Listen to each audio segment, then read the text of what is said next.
I always thought I knew my children. Not perfectly. Of course, no mother knows her grown children the way she once knew, the toddlers clinging to her knees, but well enough to predict their moods, their patterns, the small tells they still carried like shadows of childhood. But on that icy Thanksgiving evening in Summerford, when the mountains outside my window were turning the color of bruised plums under the falling dusk, I realized something unsettling. I didn't know my son at all anymore. "Here, Mom," Lucas said, sliding a gravy boat toward me with an enthusiasm that felt artificial. "Try this one. I made it special for you." Lucas didn't cook. Not for himself, not for his wife, not for anyone. He burned microwave popcorn. He once called me to ask how to boil noodles, so why did he sound proud? Why were his fingers hovering near the edge of my plate, like he was waiting for something, some reaction, some proof? I watched him carefully, perhaps too carefully. He grinned, but his eyes flicked toward his wife, Rena, standing at the far end of the table with a forced laugh that carried too loud across the room. Her plate was untouched, completely untouched. Something prickled at the back of my neck. My own sister, who'd brought 2 pies and a bottle of cheap Chardonnay, nudged me. "Go on, Margot, before it gets cold." Cold. If only my suspicion could chill the sudden heat in my chest. I didn't respond. Didn't smile. I looked down at the gravy, dark and glossy, almost too silky, pooling over the slice of turkey on my plate like a blanket trying too hard to look inviting. Then, without a word, I reached across and switched my plate with Rena's. Rena didn't notice. She was still laughing at something my niece had said. But Lucas noticed. Lord, did he notice. He stiffened, not dramatically, not enough to alert the others, but I caught the exact moment the smile faltered at the corner of his mouth. It dipped, just a fraction. A single crack in the mask. "Mom," he said too quickly. That one's yours." I lifted a forkful of mashed potatoes from Rena's plate and tasted them calmly. The room hummed with conversation cutlery clinking, babies whining, chairs scraping, but all of it faded under the weight of Lucas's gaze drilling into my ribs. "Delicious," I lied. 10 minutes later, Rena pressed a hand to her stomach. 20 minutes after that, she was curled over, trembling, face pale, breath rapid. The children stopped giggling. The room froze. Someone called 911. By the time the paramedics arrived, she could barely speak through the wrenching spasms.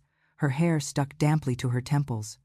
But I heard her whisper, breathy and terrified. It was the gravy. I turned my head slowly toward Lucas.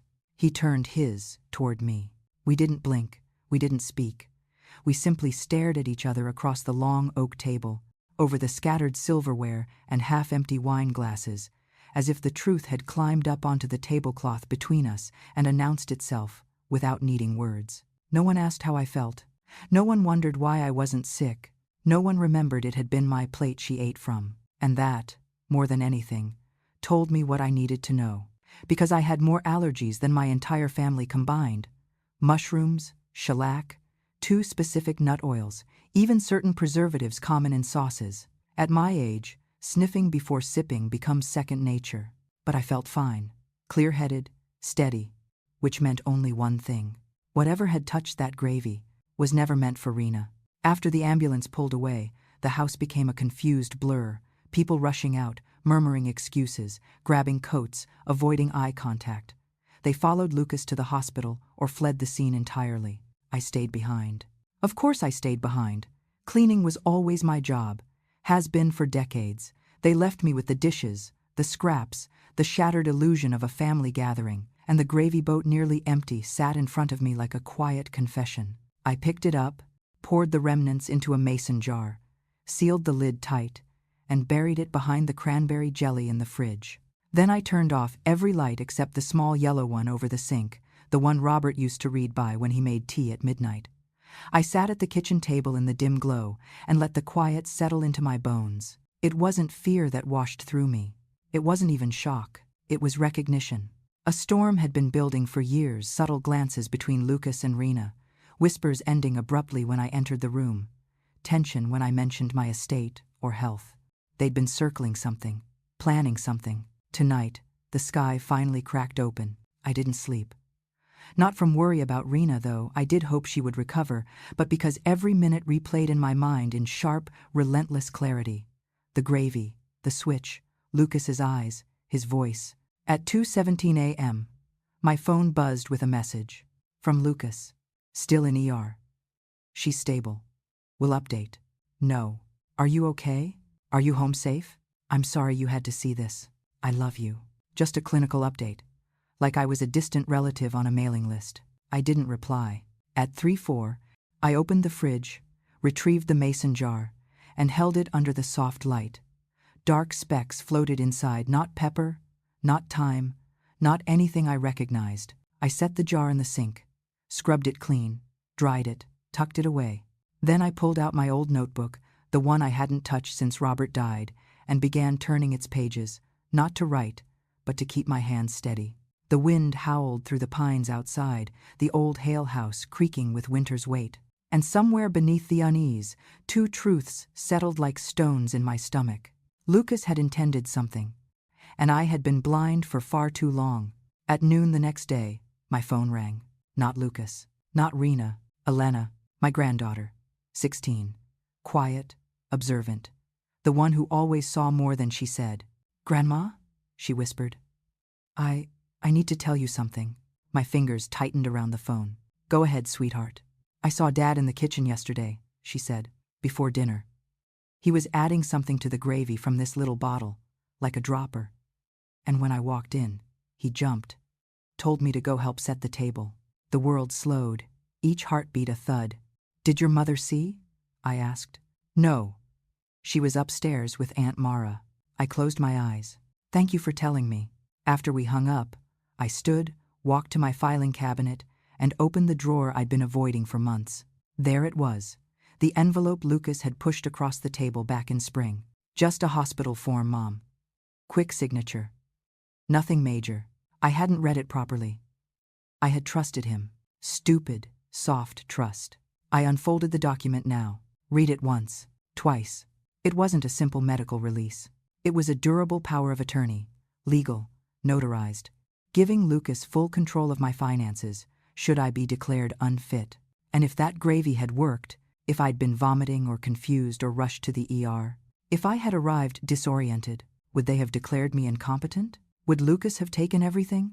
My throat tightened, but not from fear, from resolve. Cold and clear as the winter air. I lifted the phone again and called my attorney. Mr. Merrick, I said evenly, I need to review a document, and I need to revoke a power of attorney today. His voice was calm. Of course, Mrs. Hale. Can you come this afternoon? Yes, I said. I'll be there within the hour, because some storms don't arrive with thunder. Some begin in silence and end in lightning. The drive to Charles Merrick's office took 20 minutes, but it felt like I was crossing a threshold far larger than a few miles of frosted highway. The mountains rose around Summerford like silent witnesses, cold, solemn, unblinking. I used to find comfort in their presence. Today, they felt like judges. The tires hummed on the road. Snow flurries drifted across my windshield, weightless in appearance, yet somehow heavy with meaning. I kept my grip steady on the wheel. At 71, I'd driven through enough winter storms to know when to fear the road and when to fear the things waiting at the end of it. This morning, I feared neither. I feared what had already been set in motion. Charles greeted me in his lobby with the warmth of a man who'd seen me through worse grief, Robert's passing, the estate settlement, the nightmare of selling our old cabin after the fire. He always wore navy suits that looked just slightly too expensive for this small mountain town. Today, though, he had the faintest wrinkle between his brows. You sounded serious on the phone, Margot, he said, gesturing me into his office. I am, I replied. I handed him the envelope, the one Lucas had slid across my table months ago, the one I had signed with trust I shouldn't have had. He scanned the first page, then the second. His expression didn't shift often, but I watched it shift now. Concern tightening around the corners of his eyes, disapproval settling like dust across his features. Did you understand what this document was, Margot? He asked quietly. I thought it was a medical release, I answered. A simple authorization. That's all Lucas said it was. Charles folded his hands on the desk, voice even but firm. This isn't a medical release. This is a general durable power of attorney. It grants your son broad authority, not only over health decisions, but finances, property, even decisions about your living situation. I expected shock. Instead, I felt a strange calm, a cold steadiness that had been forming inside me since the moment Lucas tried to stop me from switching plates. "I want it revoked," I said. "Done," he replied immediately. That alone told me the gravity of the situation. Charles was cautious, methodical. He didn't say "done" lightly. But even he understood the urgency in my voice. We drafted the revocation then and there. He printed it. I read it twice. Signed, dated. A weight lifted from my shoulders, but another settled in its place, heavier, sharper. "Margot," Charles said gently, "this isn't all, is it?" "No." I reached into my bag, pulled out the mason jar I had washed but not forgotten. I had filled it again with a small portion of the gravy scraped from the serving spoon, not enough to prove anything yet, but enough to prove something existed. "Rena had an allergic reaction," I said. "Violent, sudden. And Lucas insisted I try his gravy, the one he made just for me." Charles's eyes sharpened, lawyer mode fully activated. "You think he intended to harm you?" "I think he intended to incapacitate me," I corrected. "Not kill. Not permanently damage. Just take me off my feet, long enough to claim I was confused, unfit, vulnerable." "Why?" he asked. "Because that document gave him everything he needed to control my entire estate." Charles leaned back in his chair, processing. "Has he made previous attempts to pressure you regarding your assets?" I almost laughed, not the kind of laugh that warms a room, but the brittle kind that cracks like thin ice. "He's mentioned my health often lately," I said. "More than usual, suggesting a care facility would take the burden off him. He even told Elena I was declining." Charles took notes swiftly. "Do you have any concrete proof he tampered with the food?" I hesitated only a second. "My granddaughter saw him," I said, using a dropper bottle, adding something to the gravy. He jumped when she walked in. Charles sat very still. "Did she tell anyone else?" "No, only me." "Good," he murmured. "We keep that limited until we understand the scope." Scope. A word too tidy for what I felt. A word that fit neatly into legal vocabulary, but poorly into the bruised heart of a mother wondering when her son stopped seeing her as someone worth respecting. I steadied my breath. "I want to protect my estate, my home, my savings, everything Robert and I built. We'll need to restructure everything," he said. "A new trust, clear successor trusteeship. I'd recommend someone young, responsible, someone you trust deeply." "There's only one," I said. "Elena." He nodded. "She'll need a co-trustee until she's of age. I can serve in that capacity, if you want neutrality." "Yes," I said. "You and her." Charles began drafting preliminary documents, his fingers flying across the keyboard while the heater hummed in the corner. Outside, fat snowflakes drifted from the sky, quiet, soft, deceptive. When he finished, he printed a stack of forms an inch thick. He walked me through each page, paragraph by paragraph, until I understood every line intimately. I asked questions. He answered without frustration or hurry. And for the first time in months, possibly years, I felt control return to me. Not the control of youth or physical strength, but the control of clarity, awareness, boundaries. "This," Charles said, tapping the newly drafted trust document, "will protect you, Margot, irrevocably. Nothing can be changed without explicit court intervention. And even then, only with evidence of wrongdoing, which, given what we've already documented, would be nearly impossible." "Good," I said. "I want impossible." He placed the pen in my hand. My hand didn't tremble. Not once. When the last signature was dry, Charles slid the paperwork into a neat folder. "Are you prepared?" he asked gently, "for the possible fallout from Lucas?" I looked him directly in the eyes. "I'm prepared," I said, "for the truth." Snow was falling harder by the time I stepped outside, dusting the sidewalks and glittering in my hair. Summerford's town square was quiet, save for the distant sound of children laughing near the bakery, their voices drifting across the cold air, like reminders of a world still innocent somewhere. I walked to my car with steady steps. At home, the house was still and cold, but it felt less empty than it had the day before. Maybe because I wasn't shrinking inside it anymore. I brewed a pot of chamomile tea, leaned against the kitchen counter, and watched the steam twist upward like ghosts of old fears evaporating. At 4:12 p.m., my phone buzzed. "Lucas, are you home? I want to swing by. Just talk." I placed the phone face down on the counter. The vibration continued, first a text, then a call, then another text. I didn't answer, not because I was hiding, but because I needed space to think without his voice weaving doubt back into my mind. As night fell across Summerford, I sat at my table again, this time not as a woman picking apart old memories, but as a woman charting the next steps of a quiet, necessary war. He thought I was fading, but I wasn't fading. I was focusing. I was waking up. And for the first time in years, I wasn't afraid of the truth waiting in the dark. The next morning arrived coated in frost thick enough to make the windows glow pale blue. I woke before the sun, as I often did these days, not from restlessness, but from the steady awareness that life had shifted. I didn't feel like the same woman who'd walked into Charles Merrick's office the day before. Something had settled inside me overnight, a weight, yes, but one that felt more like armor than burden. By 6 a.m., I had brewed coffee, folded the blanket on the sofa, and swept the few crumbs left on the counter. The ordinary rhythm of my routines soothed me, grounding me in a world that made sense even when my own family didn't. As steam rose from my mug, I opened my notebook again, the old one from Robert's final year, the one I started using last night to anchor my thoughts. I hadn't written anything yet. I simply turned the pages, letting the familiar feel of the paper remind me that I still belonged to myself. At 7:30, the phone rang. Not unexpectedly. The caller ID lit up with Lucas's name. I didn't move to answer.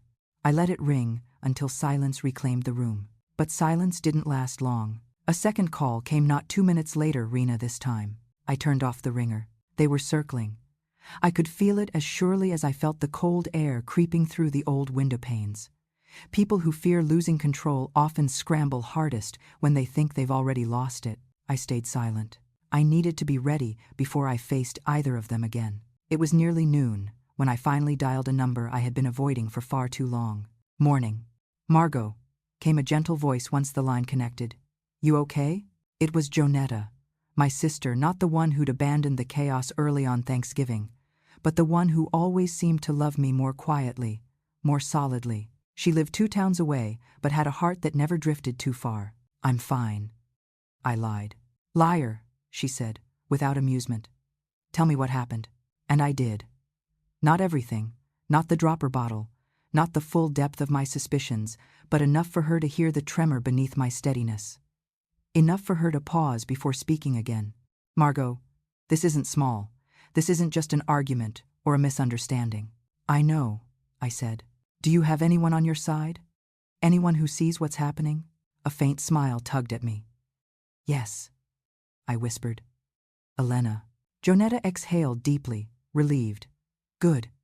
A girl with eyes like hers will see what others pretend not to." I didn't realize my hand was trembling until she said quietly, "You're afraid." "No," I corrected softly. "I'm aware," she hummed in thought. "Then stay aware. Keep documenting. And don't let either of them close to you until you're ready." I thanked her and hung up, feeling strangely strengthened by her logic. By the time the clock struck 1, snowflakes had begun to fall again, soft, lazy flakes drifting like feathers over the yard. I bundled up, slipped into my coat, and walked out to the mailbox. Inside was a single envelope, pale peach, thin, addressed in Lucas's handwriting. I didn't open it right away. Instead, I slipped it into my coat pocket and walked back inside with a heaviness spreading across my ribs. I set the envelope on the kitchen table and stared at it. I didn't trust anything he touched now. Not paper, not ink, not even words. But I knew I had to read it. Eventually. For now, I needed clarity, not manipulation. So I left the envelope unopened and returned to my planner. Later that afternoon, I drove into town again. Not to see Charles. Not yet. To see someone else. The Summerford Community Medical Clinic sat at the edge of town, its brick walls stained by decades of harsh winters and its small waiting area permanently decorated with crocheted blankets donated by locals. I walked to the reception desk where Nurse Marie, a stout woman with a kind face, looked up and smiled like she'd been expecting me. "Margot, what brings you in?" "I need something tested," I said quietly. Her brow lifted. "Tested?" I placed a small, sealed container on the counter. Gravy I had poured into a fresh container, leaving no trace of the original jar. "For foreign substances, additives." Anything that shouldn't be in food. Marie looked at me long, searching my expression for clues. Is everything all right? Not yet, I said honestly, but I intend for it to be. She nodded slowly, understanding far more than she said. I'll send this to our lab in Denver. It won't come back fast, it'll take several days, but we'll look at everything. Thank you. And Margot, she added gently as I turned to leave. You tell me if you need anything. Anything at all. I nodded, feeling my throat tighten. Summerford might be small, but its people, real people, not opportunists, still cared. Back in my car, I sat quietly, staring through the windshield as the snow deepened. I felt the whisper of old anxieties, stirring memories of Robert's long illness, of hospital rooms that smelled of bleach and grief, of signing papers I barely understood in those final weeks. Lucas had held my hand through some of those moments. When did that boy vanish? When did he become the man who stood over me at Thanksgiving with a gravy boat and a smile that felt like a blade? I didn't know, but I was determined to find out. At home, the peach envelope waited on the table. I finally picked it up. Inside was a handwritten letter. Mom, we need to talk. I feel like you're pulling away for no reason. Rena said she thinks you're upset about Thanksgiving, but it wasn't anyone's fault. These things happen. Please call me. Love, Lucas. My heartbeat thudded slowly. These things happen. A woman nearly collapsing from an allergic reaction she'd never had before? A son urging his mother to eat a dish that put someone else in the ER? A broad financial document signed under misleading circumstances? These things happen. No, they don't just happen. Not like this. Not all at once. Not in a pattern that aligned too neatly with someone else's plans. I folded the letter, slid it back into its envelope, and placed it atop the growing stack of evidence. A soft knock at the door startled me. When I opened it, a gust of icy air swept around me, and standing there, breath puffing in the cold, was the one person whose presence always broke me open a little. Elena. Her cheeks were flushed from the walk, her dark hair escaping the ends of her knitted hat. Grandma, she said quietly. Can I come in? Yes, I breathed. Always. She stepped inside and removed her boots, her eyes alert, scanning my face like she could sense the storm under my skin. I told you yesterday, she said. But there's something else. My breath hitched. What is it? She swallowed hard. Dad and Mom. They've been talking. About you. About getting you evaluated. Dad said you're too easily confused lately. My stomach turned. The exact phrasing he used with me weeks ago. So they're building a case, I said. Elena nodded. They think I don't hear things, but I always do. And Grandma. I heard something else. She pulled her phone from her pocket and, without speaking, pressed play. Voices filled the room, muffled at first, then clear enough to recognize immediately. Lucas's voice. She wasn't supposed to switch plates. You mixed them. Rena's voice. I didn't think she'd do that. You said she'd be distracted. Lucas again.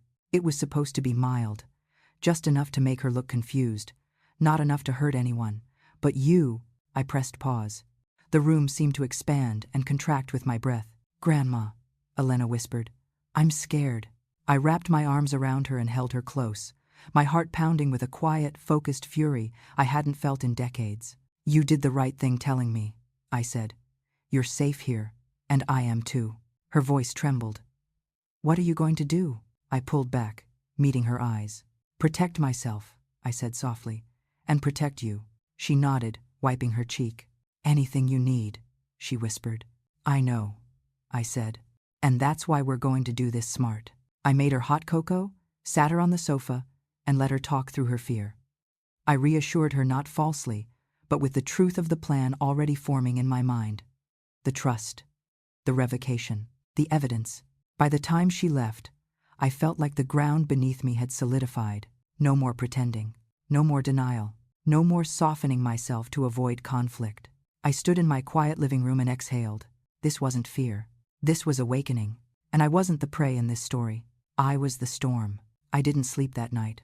Not because of fear, no. Fear had burned itself out long ago, but because my mind had sharpened into something like steel. Every memory, every subtle shift in Lucas's tone over the last 2 years. Every mom, just sign this real quick. Every time Rena took my shoulder and guided me somewhere like I was fragile. It all pieced itself together into a single, undeniable portrait, and I was done pretending I didn't see it. Before dawn, I found myself standing in the doorway of my living room, the faint glow of the street lamp casting long shadows across the walls. Robert's old armchair, navy blue, threadbare on the right side, sat under the window like a reminder of who I used to be. Not frail, not confused, not diminishing, strong, thoughtful, decisive. The kind of woman who held her husband's hand through 6 rounds of chemo, who rebuilt her life after the funeral without collapsing.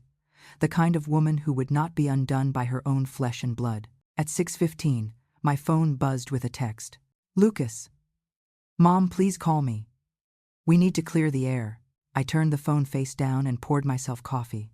Silence was a language he never bothered to learn, but now he'd be forced to. By 8, snow was falling again, quiet, dense, the kind that blankets the whole world in a hush so deep even the birds paused to listen. I put on my coat, grabbed the binder where I kept all my documents, and left the house. I had an appointment with myself today, a reckoning. And reckoning requires witnesses. Summerford wasn't a big town, population barely 6,000, but everyone knew the courthouse building, even if they'd never stepped inside. A tall, white-columned structure built in the 1922, its halls echoed with a kind of solemn authority that made most people walk a little slower. I walked taller. Inside, I found Detective Molly Kent, tall, no nonsense, with hair cut short, and eyes that looked like they'd seen every kind of human deceit waiting for me just inside the lobby. "You're Margot Sanders?" she asked in that clipped tone that always made me think she belonged on a larger city force. "Yes," I said. "Thank you for making the time." "I read your preliminary report," she said, walking with me down the hall. "I have questions, and I want to make sure we get this right the first time." I nodded. My heels clicked across the floor, a steady rhythm, firm, unwavering. Inside her office, I placed the binder on the desk between us. "These," I said, opening to the red tab, "are the documents I signed under false pretenses. Here are the bank withdrawals, the policy changes, and emails I found duplicated or forged. And this," I handed her a USB drive, "is the audio recording." Her eyes flicked up sharply. "From your granddaughter?" "Yes." "Does she know you're submitting it?" "She does." "What we're talking about," she said slowly, "is potential medical tampering, possible elder coercion, and financial exploitation." I nodded once. "I know exactly what we're talking about." She leaned back, studying me. "You don't seem rattled." "Oh, detective," I said, smiling faintly. "I was rattled for years. That part is over." She connected the USB and played the first 30 seconds of the recorded conversation, Lucas's frantic whisper, Rena's defensive hiss. Molly lifted her eyebrows. "That's substantial." "They wanted me to look confused," I said, disoriented, vulnerable. "Was the intent to harm you physically, you think?" "To weaken me," I said. "Not kill me. Just enough to get a doctor concerned and trigger an evaluation." She tapped her pen. "And if you'd gone to the hospital, they would have invoked the power of attorney I never meant to sign," I said. "They would have taken control of my accounts." She exhaled hard. "This is unfortunately very common. But rarely do people come prepared like this." "I've had a lifetime of preparation," I said, "and a granddaughter who listens more than she speaks." She smiled at that, just a small lift at the corner of her mouth. "All right, I'll open a full inquiry. I can't promise immediate action, but the wheels will turn. And Margot, yes, you did the right thing." I nodded. It's time someone told me that. When I left the courthouse, snow had begun to gather thick on the steps. I walked slowly to my car, savoring each crunch beneath my boots. The world looked different, somehow brighter, even under the gray sky, clearer. The storm had already begun. And I wasn't afraid of storms. I'd lived through worse. By the time I got home, a black SUV was parked across the street, windows tinted, engine running. I paused in my driveway, keys tight in my hand. The driver didn't move, didn't look over, but they didn't leave, either. I took my phone out, snapped a photo, and walked calmly inside. If they wanted intimidation, they were about to learn how poorly I responded to it. Inside, warmth enveloped me, carrying the faint scent of cinnamon from the tea I'd brewed before leaving. I hung my coat, set the binder on the table, and took a steadying breath. 5 minutes later, my phone rang. Lucas again. This time, I answered. Before he could speak, I said calmly, "If you're calling to tell me I'm confused or unstable, save your breath." Silence. Then his voice, thin and brittle. "Mom, why are you doing this?" "Because you made me," I said. "You and Rena." "What does that mean?" "It means," I said, "I don't owe you explanations anymore." His voice sharpened. "Are you filing something against us? That's not your concern." "You're my mother, of course, it's my concern." "No," I said softly. "I'm your mother, and you forgot what that meant." Silence again. I leaned against the counter, staring out the window at the black SUV still idling across the street. "Mom," he finally whispered, "you're making a mistake." "No, Lucas," I replied. "I've been making mistakes for years. This is the first right thing I've done in a long time." He inhaled sharply. "We were trying to help you. You were trying to control me. You're twisting things." I heard the recording. He stopped breathing for a moment. I could feel the panic clawing up his throat even through the phone. "That's illegal," he said weakly. "No," I said. "Protecting myself isn't illegal. And you need to stop pretending you don't know what you intended." His voice broke. "Mom, I hope," I said quietly, "you sit with what you've done." And I hung up.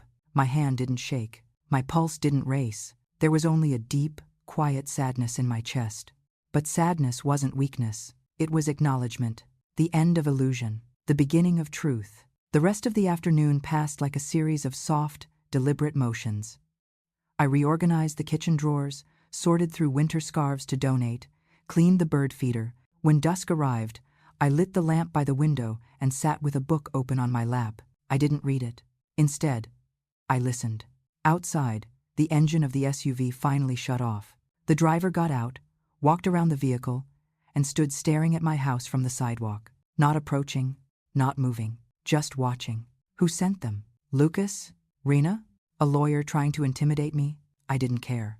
I stood slowly, walked to the window, and met their gaze through the glass. I didn't flinch. I didn't step back. I simply stared until the person, tall, bulky coat, gloved hands, shrank under the weight of my presence, and then retreated to the car. The engine started. The vehicle pulled away. I didn't smile, but I felt something in my spine straighten, lengthen, settle, power, control. A truth older than motherhood, older than betrayal. A woman who knows her own mind is not someone you push. She's someone you reckon with. And Lucas was about to learn that. The next morning arrived sharper than the last, cold enough that frost clung to the inside of my bedroom window, delicate lace traced by the breath of winter. For a moment, I simply lay in bed, listening to the old radiator ticking and clicking as it tried to warm the house. My joints ached. They always did in winter. But today, the ache was almost welcome. It reminded me I was alive, present, here. I rose slowly, wrapped myself in my robe, and padded into the kitchen. The house was quiet, but not the lonely quiet it had been weeks ago. Now it felt like a held breath, anticipation waiting to take shape. As I measured coffee grounds into the machine, I caught movement outside. The same black SUV from yesterday, parked farther down the street this time, but unmistakable. I didn't rush. I didn't panic. Instead, I poured my coffee, wrapped both hands around the warm mug, and walked into the living room. I parted the curtain just enough to see through. The SUV idled for several minutes before pulling away, not slowly, not cautiously, but with the clipped urgency of someone pretending not to flee. Good, I thought. Let them be nervous now. For years, I'd been the one afraid of disappointing, of overreacting, of being too much. Now the roles had shifted, and discomfort was finally landing where it belonged. At 9:12 a.m., as I was folding laundry at the dining table, the doorbell rang. Not urgent, not aggressive, just a steady, deliberate ring. I glanced toward the window. No SUV in sight. I opened the door to find a woman about my granddaughter's age standing on the porch mid-20 seconds, bundled in a thick plum-colored coat, a clipboard in her arms. "Mrs. Sanders?" she asked politely. "I'm Kara Reeves, from Adult Protective Services." Ah, so they truly wanted to play this game. "Yes," I said evenly. "I know what APS is. Can I help you?" She offered a small, cautious smile, The kind of smile bureaucrats practice so no one feels threatened. We received a request for a wellness check. It's routine, just making sure everything is okay. I stepped aside. Come in. If Lucas and Rena thought this would scare me, they had underestimated both my resilience and my preparation. Kara walked in, stamping snow from her boots. Her gaze swept lightly around the living room, not prying, but observing. Your home is beautiful, she said. Thank you. I've lived here for 31 years. That's wonderful, she said, flipping open her clipboard. I promise this won't take long. Is there somewhere comfortable we can sit? The kitchen. We sat across from each other at the table, steam rising from my coffee between us. She began with the standard questions, some about daily tasks, others about memory, finances, my ability to care for myself. I answered each one clearly, calmly. No hesitation, no confusion, not a single sign of what they had hoped for. Do you feel safe living alone? Kara eventually asked, her pen hovering over the page. I do, I said. Then, after a deliberate pause, but I did not feel safe at Thanksgiving. She looked up quickly. Would you like to elaborate? I have concerns about my son's intentions, I said, voice steady, as well as my daughter-in-law's actions. I have provided evidence to the local investigator. Kara blinked, clearly surprised. You've already spoken to law enforcement? Yes. This request did not come as a surprise. She shifted in her seat, thoughtful. I see. Do you need to see any documents? I asked. Bank statements? Medical papers? Legal correspondence? Actually, she said slowly, I'd like to understand the nature of your concerns. I told her, not with dramatic flair, not with embellishment, but with the quiet precision of a woman who has replayed each detail enough times to carve them into memory. The gravy, the dropper bottle, the switching of plates, the allergy reaction that was never meant for its victim, the power of attorney they engineered months earlier, the attempts to paint me as confused, the audio recording from Elena. When I finished, Kara closed her clipboard. Mrs. Sanders, she said, voice soft but firm.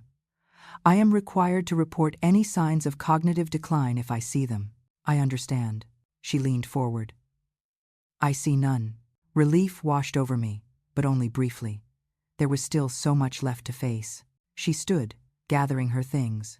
I will file this as a cleared check, and I'll add a notation that you have proactively sought legal and investigative assistance. Thank you, I said.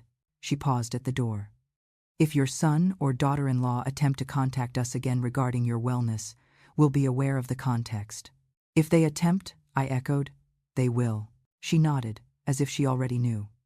Take care of yourself, Mrs. Sanders. I have every intention to. When she left, I locked the door. Not out of fear, out of principle. A woman alone is often labeled vulnerable, fragile, in need of supervision. But I was none of those things. I wasn't a hazard. I wasn't fading. I was evolving. At noon, my phone rang. This time, I recognized the number. Detective Kent, I answered. Good morning. Mrs. Sanders, she said. We received the audio transcript and opened an official case file. I can't disclose everything, but I wanted you to know that your son and daughter-in-law have been notified. Notified how? I asked. A formal inquiry letter. It outlines allegations and requests voluntary cooperation. A slow, steady satisfaction pulsed through me, not joy, not triumph, but a quiet settling of truth into place. They will be angry, I said. Possibly, she replied. We recommend you avoid direct contact. Trust me, I said dryly. That won't be a problem. Good. I'll keep you updated. When we hung up, I let myself breathe for the first time in hours. I wasn't delusional. I wasn't paranoid. I wasn't imagining things. The world saw what I saw now. By late afternoon, the snow tapered off. I decided to shovel the walkway, even though the air bit at my cheeks. Movement calmed me, and I needed some sense of the physical world, hands gripping the handle, boots crunching through powder, muscles working with purpose. Halfway through clearing the path, I heard a voice behind me. Mom. I froze. I turned slowly. Lucas stood at the bottom of the driveway, his breath fogging the air, his face pinkened by the cold. He wasn't wearing a coat, just a sweatshirt and jeans, as if he'd stormed out of the house without thinking. Lucas, I said, gripping the shovel. He walked closer, stopping a few feet away. His eyes were glassy with something anger, maybe, panic, shame. "I got a letter," he said, voice cracking. "From the police." "I know," I said. "You reported us?" You think we," he shook his head. Disbelief etched in every line of his face. "You think we tried to poison you?" "No," I said quietly. "I think you tried to confuse me, disorient me, push me into a position that benefited you. And when that failed, you panicked. That's not Mom, that's not fair. Neither is trying to take control of someone's life while they're still alive." He flinched. "You're blowing this way out of proportion," he said, rubbing his forehead. "APS came to my house too. Rena's freaking out. She said she feels targeted." "Good," I said simply. "Now she knows how it feels." He threw his hands up. "Mom, come on!" "Lucas," I said, planting the shovel in the snow. "I gave you everything. Everything I had. My time, my money, my trust, and you repaid that by trying to make me invisible." "It wasn't like that." "It was exactly like that." Silence settled over us, heavy as the snow. He finally whispered, "I didn't mean for everything to get so bad." "But it did," I said gently. "Because you let it." He opened his mouth, then closed it again. I realized then that the boy I once raised wasn't coming back, not in the way I needed him to. He had grown into something harder, hungrier, and more willing to blur the lines of morality when it suited him. "Please," he whispered, "don't do this." "I'm not doing anything," I said. "I'm protecting myself. The rest? That's on you." I walked past him, shovel in hand, and returned to clearing the snow. He stayed where he stood, watching me with an expression that twisted between anger and grief. When he finally turned and walked down the street, he looked smaller than I had ever seen him. But I didn't follow. I didn't call after him. Some losses you mourn quietly. Some truths you accept without ceremony. And some boundaries you hold firm, even when your heart aches. The snow continued falling softly, covering each footprint he left behind. When Lucas disappeared down the street, swallowed by the falling snow, I didn't go inside. I didn't let myself collapse into the old habit of pacing or replaying conversations or wondering whether I was too harsh, too sharp, too myself. Instead, I lifted the shovel again, one slow scoop at a time. Let the muscles burn, let the breath come heavy, let the thaw be from the inside out. When I finally stepped back into the house, my coat dusted white. The silence welcomed me like an old friend. I hung my scarf on the hook, turned on the kettle, and opened the folder Detective Kent had created for me earlier. A new tab had appeared. Financial Exploitation, Secondary Review. It wasn't official yet, not in the way charges were official, but it was acknowledgement. A recognition that what had happened didn't live in imagination, or resentment, or old age paranoia. It lived on paper. In patterns? In math? The kind of truth you couldn't talk your way around. I carried the folder to the kitchen table, opened my ledger, the same red leather one I'd kept since Robert and I bought this house, and began matching numbers the way I used to grade essays. Slowly, methodically, not looking for mistakes, but expecting them. 2 hours later, I had 15 sticky notes fanned across the table like accusations. $2,500 garage fix Lucas never completed. $1,100 urgent dental work Rena supposedly needed. $600 equipment for their air purifier, which never existed. $300 photography session for family portraits, which never happened. $890 subscription to a financial course Lucas claimed was needed to help me. $400 groceries. But I recognized the vendor as a luxury organic shop Rena bragged about. And these were only the obvious ones. Every sticky note felt like a betrayal in miniature. Every number felt like a confession. Not a crime of desperation, no, that would have almost been easier to forgive. These were crimes of convenience, of entitlement, of assuming I would always be the bank, the backup plan, the soft place to land, the person who wouldn't push back. I traced my fingers along the decimal points like touching old scars. This is the real poisoning, I whispered to myself. Not the gravy, not the dropper bottle, not even the attempt to make me seem unwell. The slow leak of respect, the erosion of trust, the way they chipped at me until they forgot I was a person. The kettle whistled, pulling me out of the spiral. I poured the water over a mint tea bag, inhaled the steam, and went to stand at the window. The sky was fading into a bruised purple. Streetlights blinked on one by one. The SUV had not returned. For the first time in days, I felt the smallest loosening in my chest, something like oxygen, or hope, or simply the clearing that follows a storm. I sipped the tea slowly, letting the warmth pool in my hands. My phone buzzed. A text from Elena. "Are you okay, Grandma? I saw Dad leave earlier. He looked bad." I hesitated only a moment before replying. "I'm all right, sweetheart. I'm stronger than he thinks." "I know you are," she wrote. The second text followed almost instantly. "And I'm with you. Whatever happens, I want you to know that." My eyes pricked unexpectedly. The hail line did not end with cruelty. It did not end with manipulation or entitlement. It continued with a girl who saw truth clearly, who listened when it mattered, who would not repeat her parents' mistakes. "Thank you," I typed. "You're my anchor in all this." She sent a small heart back. Not dramatic, not heavy, just pure. The kind of love that didn't need to be questioned. Later, as I was washing the tea mug, headlights swept across the front window bright, then dimming as a car pulled into my driveway. Not the SUV, a smaller sedan. I dried my hands and looked out carefully. When I recognized the figure stepping out, bundled against the wind, I unlocked the door before she could knock. "Mom?" Rena's voice cracked slightly as she reached the porch. "Of course." Lucas had tried guilt earlier. Now they would send charm. "I'm not in the mood for theatrics," I said. "What do you want?" She blinked rapidly. "To talk." I stepped aside. 5 minutes.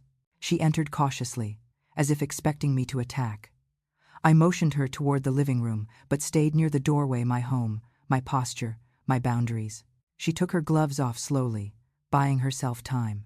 "I know things have been tense," she began, smoothing her hair. "And I know the holidays make everything emotional." I almost laughed. Holidays. As if cranberry sauce and carols were the root of all this. "What do you need, Rena?" I asked, voice flat. She clasped her hands tightly. "Lucas is a wreck. He thinks you hate him." "I don't hate him," I said. "I just see him now." She flinched. "And me?" she whispered. "Is there room for forgiveness?" "No," I said simply. Her chin trembled. "You think I wanted any of this? You think I asked for a life where every month we're choosing between bills? Or where Lucas—" She stopped herself abruptly. "Where Lucas what?" I asked. Her eyes darted away. "Nothing." I stepped closer, my tone lowering like a shudder. "You didn't come here to apologize," I said. "You came to find out what I know, what the police know, what I'm prepared to do." Her lips parted, speechless. So I continued. "The investigation is open. The trust is set. The power of attorney is revoked. I've documented everything. Whatever game you two thought you were playing, it's over." Her shoulders sagged as if someone had cut the strings that held her together. "You're going to ruin us," she murmured. "No," I said softly. "You ruined yourselves." Her breath hitched. "Lucas said you're turning Caitlin against us." I shook my head. "Caitlin sees what's real. And what's real is that you tried to remove me from my life." She pressed a hand to her forehead. "We weren't trying to hurt you. You were trying to decide for me," I said. "And that's worse." She swallowed hard, her eyes filling. "I'm asking you, please, don't take everything." I studied her. Not the manipulator. Not the brittle, defensive daughter-in-law. A frightened woman who finally realized she had overplayed her hand. "I won't take everything," I said quietly. "Not from you." Relief flickered across her face. But then I added, "Just the things you never earned." Her expression crumpled. I stepped back and opened the door. "Good night, Rena." She hesitated, as if hoping for a last-minute softening. There was none. She walked to her car slowly, turning once to look at me before driving away. Snowflakes collected in her hair, melted on her cheeks. I couldn't tell which glisten was tears. I closed the door gently, locking it behind me. My hands weren't shaking, not even a little. I returned to the kitchen table, sat down, and looked again at the ledger, the sticky notes, the folder Detective Kent created. This time, I didn't see betrayal. I saw inventory. This was my life, my story, my reckoning, and I intended to finish it. With clarity, with dignity, with every ounce of strength they underestimated. Tomorrow, I would go back to Charles's office and hand him the completed financial evidence packet. Tomorrow, I would begin the next phase of protection estate restructuring. Tomorrow, the real battle would begin. But tonight, for the first time in a long time, I felt calm. Not victorious, not vengeful, just calm. Because truth is lighter than secrets, and I had finally placed mine out in the open. The next morning arrived with a sky the color of tarnished silver, low, heavy, pressing down on the roofs of Summerford as if winter itself wanted to weigh on our shoulders. I moved slowly, my body careful but not weak, my breath visible when I stepped onto the porch to clear last night's snowfall. It was peaceful, deceptively peaceful. I had just begun sweeping the steps when a familiar sedan pulled up to the curb. Charles Merrick. He got out, bracing against the cold, his coat buttoned high. He carried a slim leather portfolio under one arm, and a look on his face I recognized instantly, concern cloaked in professionalism. "Margot," he said, offering a gentle nod. "You're up early." "So are you," I replied. He gave a dry smile. "You left a message about finalizing the structure today. I assumed that meant you were ready." "I am," I said, brushing snow from the railing. "Come inside, we'll talk over tea." Inside, the warmth wrapped around us. I led him to the kitchen, where he set his portfolio on the table and opened it like a doctor, revealing X-ray results. "I've reviewed everything," he said. "Between the recording, the bank statements, and your written chronology, you have a full case for both protective measures and potential charges." "I don't want charges yet," I said, sliding into my chair. "Not unless they force my hand." "That's a wise approach," he said. "Sometimes legal restraint is more powerful than legal aggression." I poured him tea. He took it without sugar, as always. "Walk me through the trust," I said. He opened the first document. "This is the Hale Family Irrevocable Trust. Once you sign, your home, your financial accounts, and your investment portfolio transfer into a protected entity managed by a trustee." "I want Elena. She's still a minor," Charles reminded gently. "But I've arranged something better. She will be named sole successor trustee. Until she turns 18, the co-trustee will be someone neutral. Judge Miriam Kinder's son, Thomas Kinder, former IRS auditor. Impeccable reputation." "That's acceptable," I said. Charles nodded and continued.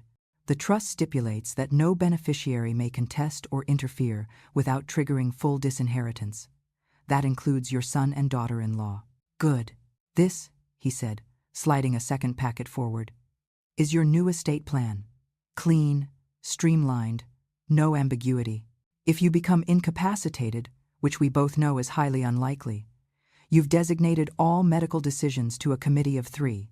Myself, Dr. Kwan, and Elena." "Perfect." He paused, studying me across the table. "You've made a powerful set of decisions, Margot. Are you certain you're ready for the fallout?" I sipped my tea, savoring the mint. "Yesterday," I said quietly, "Lucas stood in my driveway and begged me to undo what I'd started." Charles's expression tightened. And I realized something," I said. "He wasn't asking for forgiveness. He was asking for access." Silence hung in the room, heavy, honest. Charles nodded once. "Then we proceed." I signed the papers slowly, deliberately, pressing my pen into the thick paper as though leaving a permanent mark on more than just legal forms. When the last sheet was notarized and placed in the folder, Charles gathered everything. "By the end of the day," he said, "your assets will be untouchable." "Thank you," I said, meaning it. "You've been more than a lawyer through this. You've been an anchor." He offered a small smile. "I'm just doing what Robert trusted me to do." The mention of my husband felt like a hand on my shoulder, faint but steadying. After Charles left, I sat alone in the kitchen for a long time, the trust papers still warm from the heat of my hands. The house felt different, more mine than it had in years, as if the walls themselves had exhaled. At 11:03 a.m., my phone buzzed. Unknown number. I almost ignored it, but something told me to answer. "This is Margot." A male voice, low, steady. "Mrs. Sanders, this is Detective Elias Granger." My breath caught not in fear, but in recognition. Elias had been Robert's closest friend in their youth, a retired sheriff, a man whose voice could silence a room. I hadn't spoken to him in nearly a decade. "I heard from Detective Kent," he said. "She asked if I could provide some secondary review. I told her I'd come personally." "Why?" I asked. Because there's a pattern in your son's behavior that I've seen before, he said, and I don't want you fighting this alone. I closed my eyes for a moment. You always did show up when it counted, I murmured. I'm parked outside, he said. May I come in? Elias looked older, white whiskers on his jaw, deep lines around his eyes, but his presence hadn't faded. He stepped inside, stamping snow from his boots, and nodded at the kitchen table littered with files. So it's true, he said softly. He crossed the line. Lines, I corrected. Plural. His eyes darkened. Tell me everything. I did. From the Thanksgiving gravy to the hidden bank withdrawals, to the forged signatures, to the dropper bottle, to the attempt to file a competency claim. He listened without interrupting, his jaw tightening with each detail. Finally, he said, I want you to understand something. People like Lucas, they don't wake up one day and snap. They slide, bit by bit. They get comfortable crossing boundaries. Then they start stepping over lines. Eventually, someone stops them. And that someone, he nodded toward me, is usually the one they never expected. I didn't want to be his opponent, I said quietly. But you had to become it, he replied. He pulled an envelope from his coat and placed it on the table. What is that? I asked. Rena, he said simply. Her background. I stared at him, surprised. Elias, you need to know who you're dealing with. I hesitated, my hand hovering over the envelope. Do I want to know? I whispered. You need to, he corrected softly. I opened it. Inside were printouts, court transcripts, online interactions, a restraining order filed 5 years ago by an ex-employer, allegations of manipulation, suspected identity fraud under her maiden name. This, I whispered, this is worse than I imagined. She's done this before, Margot. Not with family, but with employers, with older neighbors. She knows how to play the system, and she knows how to play your son. A cold shiver ran through me, not fear, but clarity.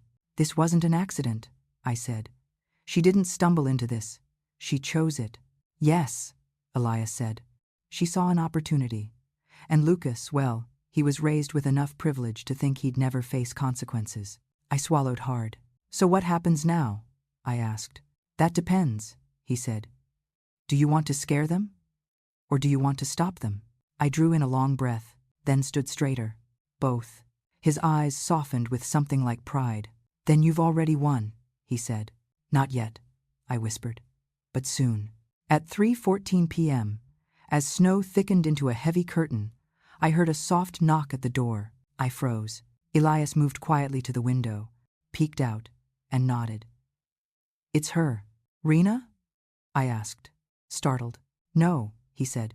Your granddaughter. Relief loosened my shoulders. When I opened the door, fresh snow swirled around Elena's hair as she stepped inside, cheeks flushed. Grandma, she said, breathless. I had to come. What's wrong? She reached into her jacket and pulled out her phone, tapping quickly before thrusting it toward me. A new recording. Lucas's voice, tight with panic. She went to the police, Rena. She filed something real. They're going to investigate. You said it would be easy. You said we'd get control before she noticed anything. Then Rena's clipped reply. Stop panicking. If she wants war, we give her war. APS didn't see anything. We just need to push harder. I felt the room tilt, but I stayed upright. Grandma, Elena whispered. I think they're planning something else. I took the phone, my fingers steady. I'm not afraid, I said. Elias placed a hand on the back of my chair. And you shouldn't be, he said softly. You're ahead of them. But I wasn't thinking of Lucas or Rena. I was thinking of the girl in front of me, the only one who told the truth, who chose me over convenience, who stepped into the storm to shield me.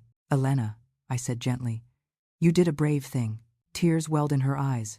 I just didn't want them to hurt you. They won't, I said. I won't let them, because they had taken enough from me, my trust, my peace, my memories, but they would not take my future. Not anymore. After Elena left that evening, hugging me so tightly I could feel the tremor in her hands, I stood in the doorway long after her footsteps had faded down the walkway. Snow pressed against the windows, swirling in frantic spirals as the wind picked up. The house hummed quietly, like it recognized what had just happened.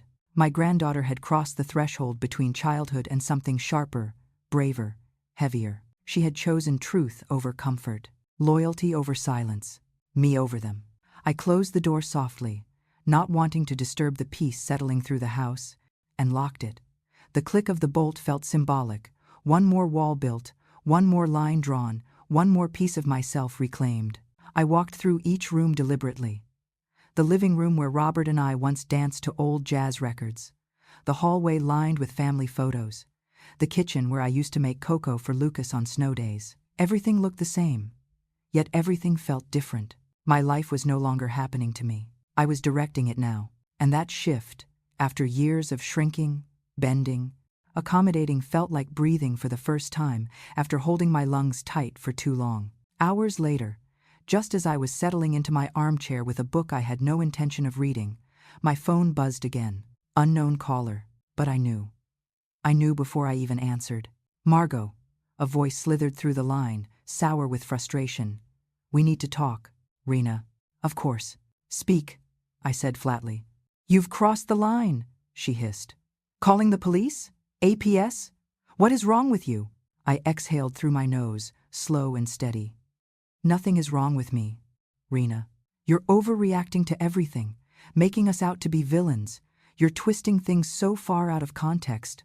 "You mean the recording?" I interrupted. Silence, cold and cutting. She recovered quickly, changing tactics, switching from venom to lacquered sweetness. "Margot, you misunderstood. We were stressed. People say things they don't mean." "No," I said. "People say things they mean when they think no one will hear them. Lucas didn't want to upset you. We were trying to. You were trying." I cut in sharply. "To make me fall apart." She inhaled sharply through her nose. "This isn't fair. You're turning Caitlin against us." Caitlin chose honesty. "She's a child. She's more adult than either of you." A brittle silence crackled between us. Then, "You think you hold all the cards now, Margot, but you're making enemies you can't afford." "Rena," I said calmly. "I'm 71. I've buried a husband, navigated bureaucracies more dangerous than you, and survived grief that would level most people. The only thing I can't afford is another minute of being manipulated." "You'll regret this," she snapped. "No," I said quietly. "I regret trusting you." Before she could spit another word, I ended the call and blocked her number. My hand didn't shake, not anymore.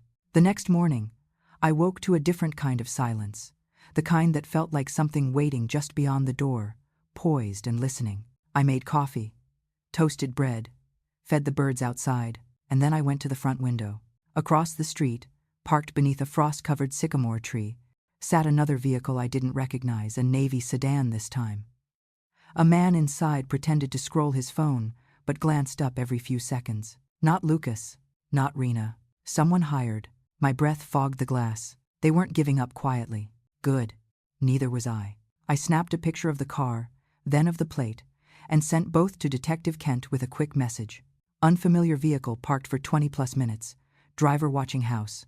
Seconds later, I received a reply. "Acknowledged. Do not approach. I will send patrol by." Just knowing that made my chest loosen a little. I wasn't alone in this fight anymore. By noon, the sedan vanished, leaving fresh tire tracks that disappeared into the snow-covered road. I was sitting at the dining table reviewing receipts when a heavy knock rattled the front door. Not polite, not tentative, firm. I rose, heart steady, and opened the door only halfway, just enough to see him. Lucas. His hair was soaked with melted snow, eyes rimmed red, jaw clenched tight. His car sat behind him, engine still running. "Mom," he said, voice cracking like something brittle. "We need to talk." I stared at him. "I told you. Not alone. Not without counsel." "I don't care about lawyers," he snapped. "I want my mother back." "She's right here," I said. "No," he said, shaking his head. "No, she's not. She's paranoid, accusing me of insane things, ruining our lives." "Our lives?" I repeated. "Or your plans?" He swallowed hard. I stepped outside, let the cold slap my cheeks awake, and closed the door behind me. He tensed at the boundary made literal. "You think I wanted any of this?" he asked, throwing his hands into the air. "You think this was some kind of plot? That I'm some monster? You signed documents behind my back. You accessed my accounts. You filed concerns about my lucidity. You tried to get control of my assets. That was Rena's idea. And you agreed." He looked away. No denial. Then, We only wanted to make sure you were safe. You wanted to make sure you were secure, I corrected. There's a difference. He stepped closer. Why can't you understand that we were just trying to prepare for the future? You're getting older. Stop. He did. Don't finish that sentence, I warned. He stared at me, chest rising and falling with visible effort, finally softer. You're my mother. And you were my son, I said quietly. Once. His face twisted as if I'd struck him. You can't mean that. I didn't say I don't love you, I whispered. I said I can't trust you. He pressed his palms to his eyes. Please just drop the investigation. No. Mom, it's going to ruin us. It's going to reveal you, I corrected. He looked up sharply. Rena is terrified. She says you're out to destroy her. She destroyed herself the moment she decided to tamper with Thanksgiving dinner. That was an accident, he shouted. Your own daughter heard you both admit the opposite, I said coldly. Don't you dare lie to me again. His entire posture stiffened, and in his eyes, for one brief second, I saw something raw: fear, frustration, guilt, all tangled into a knot he could no longer hide behind excuses. You're choosing them, he whispered. The police, lawyers, Elena. I'm choosing me, I said. Wind lifted the snow from the ground in swirling ghosts around our feet. Lucas stared at me for a long moment, then stepped back, one foot on the icy concrete, the other already turning away. I hope you're happy, he murmured. No, I said, voice steady as frost. But I am free. He walked to his car like a man dragging chains. Engine on. Reverse. Gone. The silence left behind was colder than the wind, but it was honest. I re-entered the house, locked the door, and leaned my back against it. My breath came slow and measured, not because I was overwhelmed, but because I was grounding myself, holding myself, claiming myself, letting the echo of what had just happened settle into bone-deep certainty. Lucas wasn't coming back from this. Not emotionally, not morally, not as the boy I raised. But neither was I. The old me, the woman who apologized for taking up space, who signed papers without reading them, who let guilt mold her choices, that version had died somewhere between the gravy and the gaslighting. The woman who stood now, she wasn't easy. She wasn't pliant. She wasn't convenient. She was awake.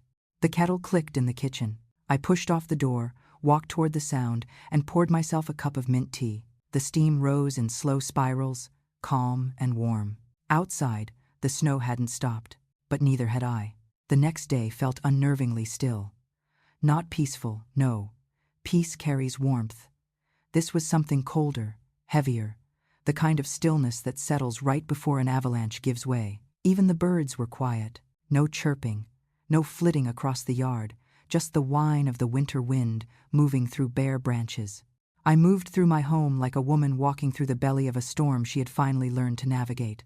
Slowly, intentionally, deliberately, every step an echo of the new spine I'd grown these past weeks. At 8:27 a.m., as I was tightening the sash of my robe, a sharp knock rattled the front door. 3 short raps, a pause, then 2 more. Not Lucas's frantic pounding, not Rena's hesitant tap. This was someone with purpose. I peered through the peephole. Detective Kent and Detective Elias Granger stood on my porch, both bundled against the cold, snow swirling around their ankles like restless ghosts. I couldn't help the way my breath hitched. They didn't come together unless something had shifted, something important. I opened the door. Good morning, Detective Kent said, her voice brisk but gentle. She brushed snowflakes from her blazer. May we come in? Of course, I said, stepping aside. Elias followed, inclining his head toward me in that quiet, old-fashioned way of his respect without pretense.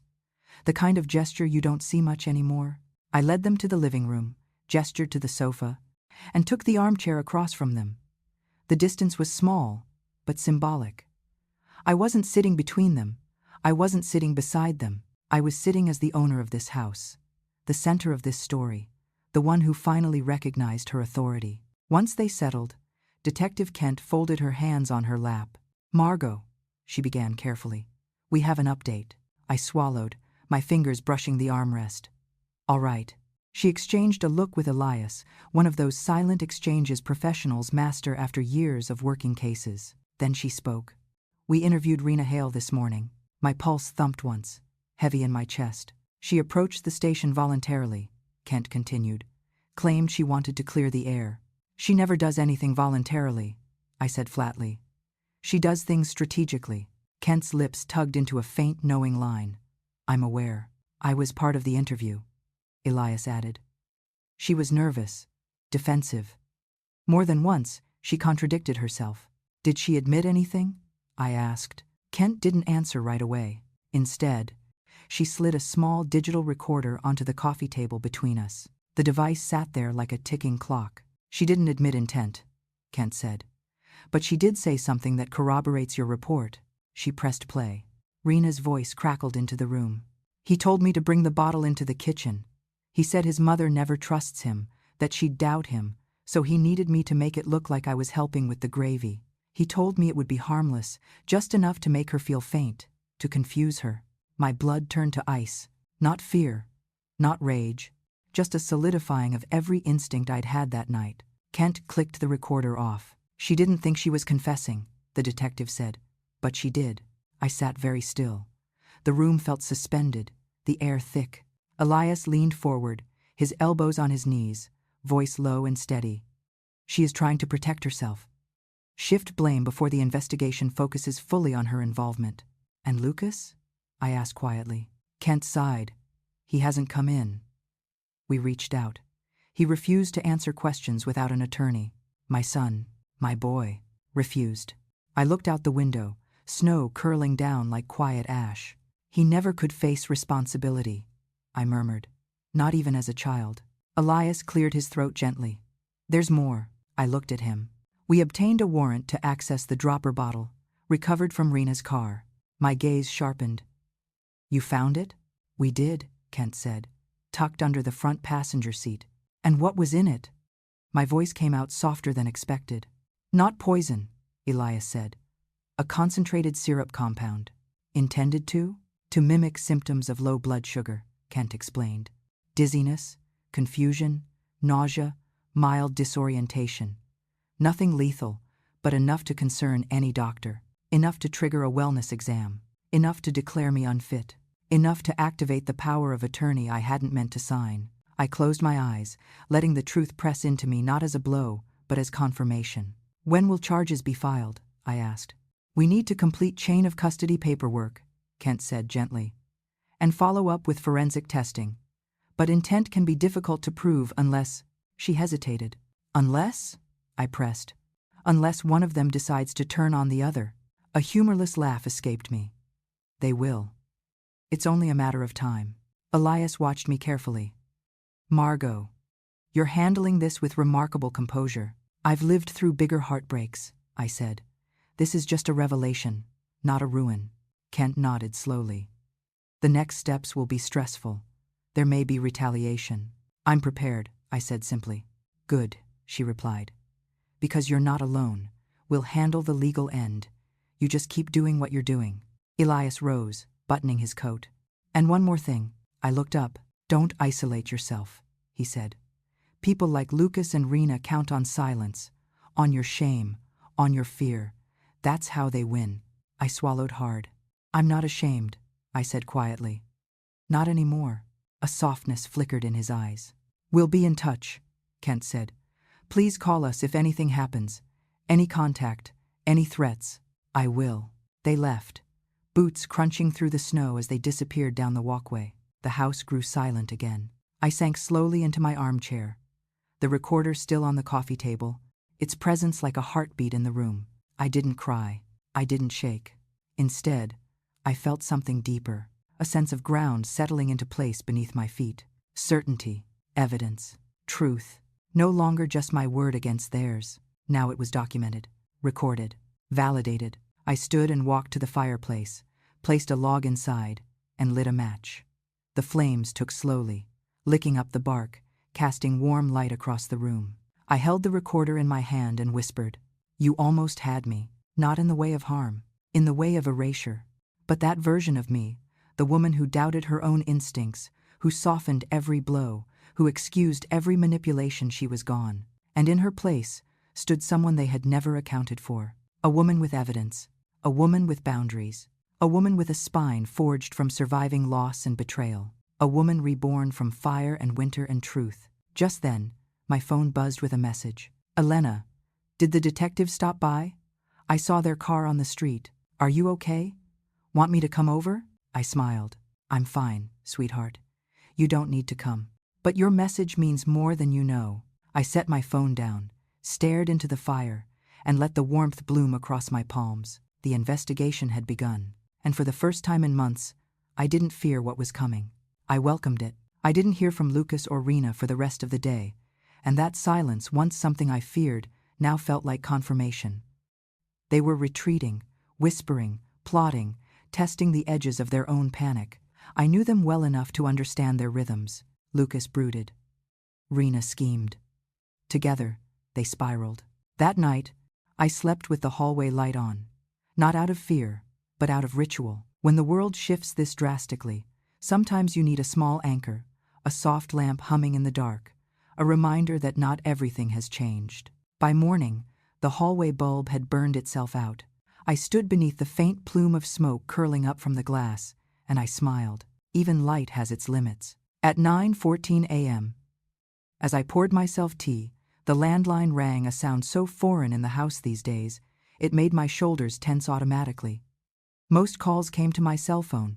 The landline was for utilities, reminder messages, and telemarketers who hadn't yet realized the number belonged to a woman who no longer suffered fools. I answered cautiously. Mrs. Sanders?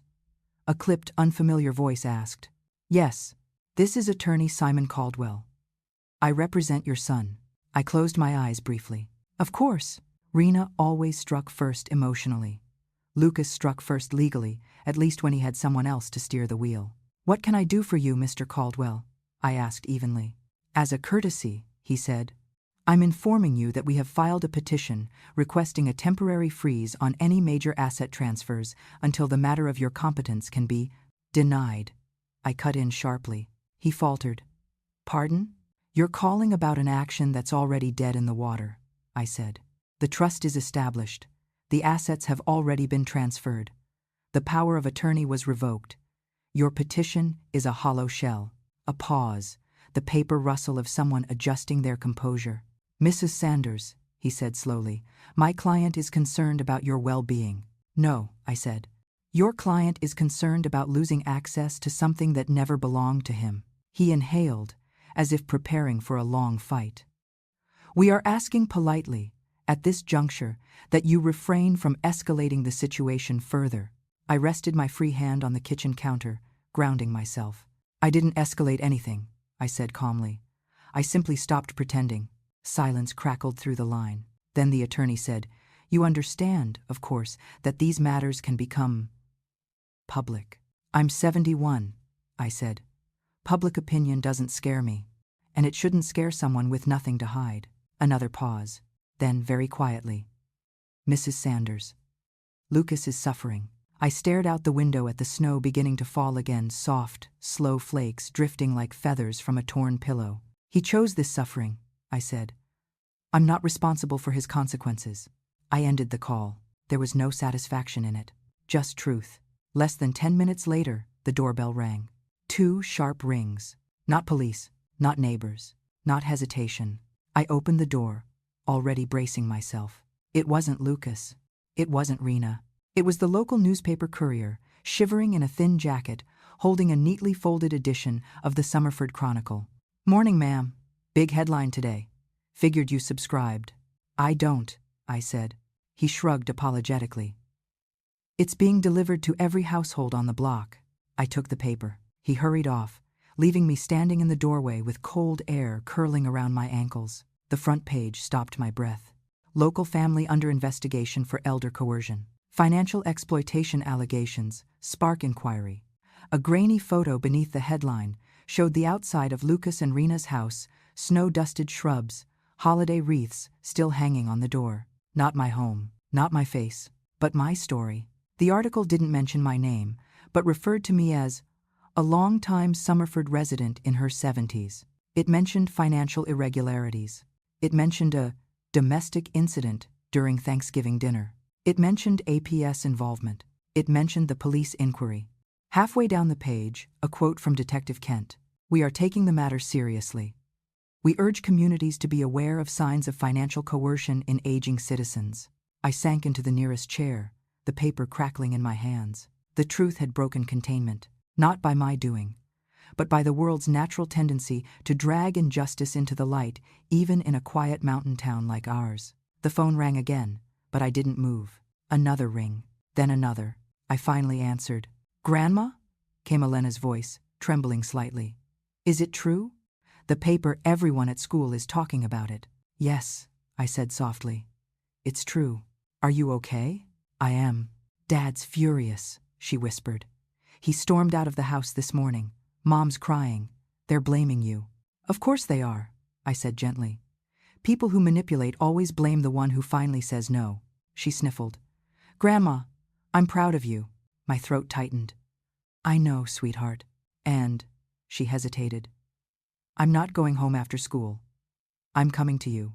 "All right," I said, feeling warmth bloom in my chest. "I'd like that." She hung up before her voice could break.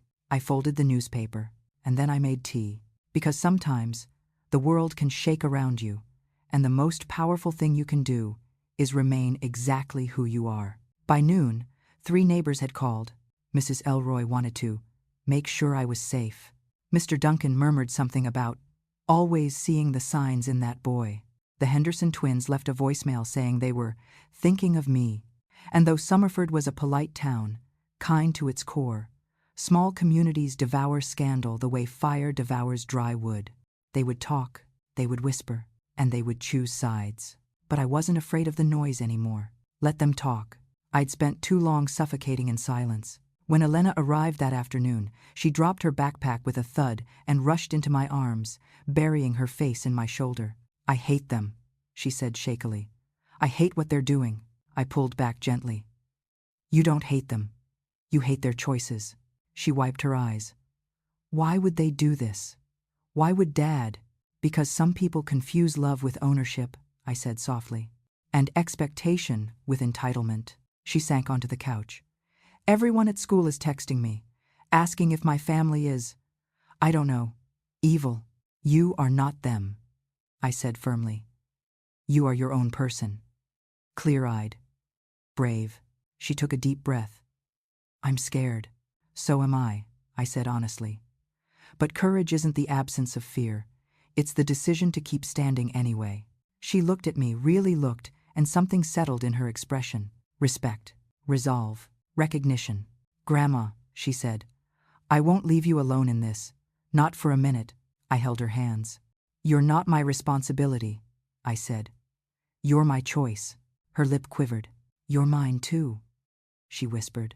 Hours later, after I'd made her cocoa and she'd curled under a blanket on my couch, I heard footsteps on my front porch. Slow, deliberate, heavy.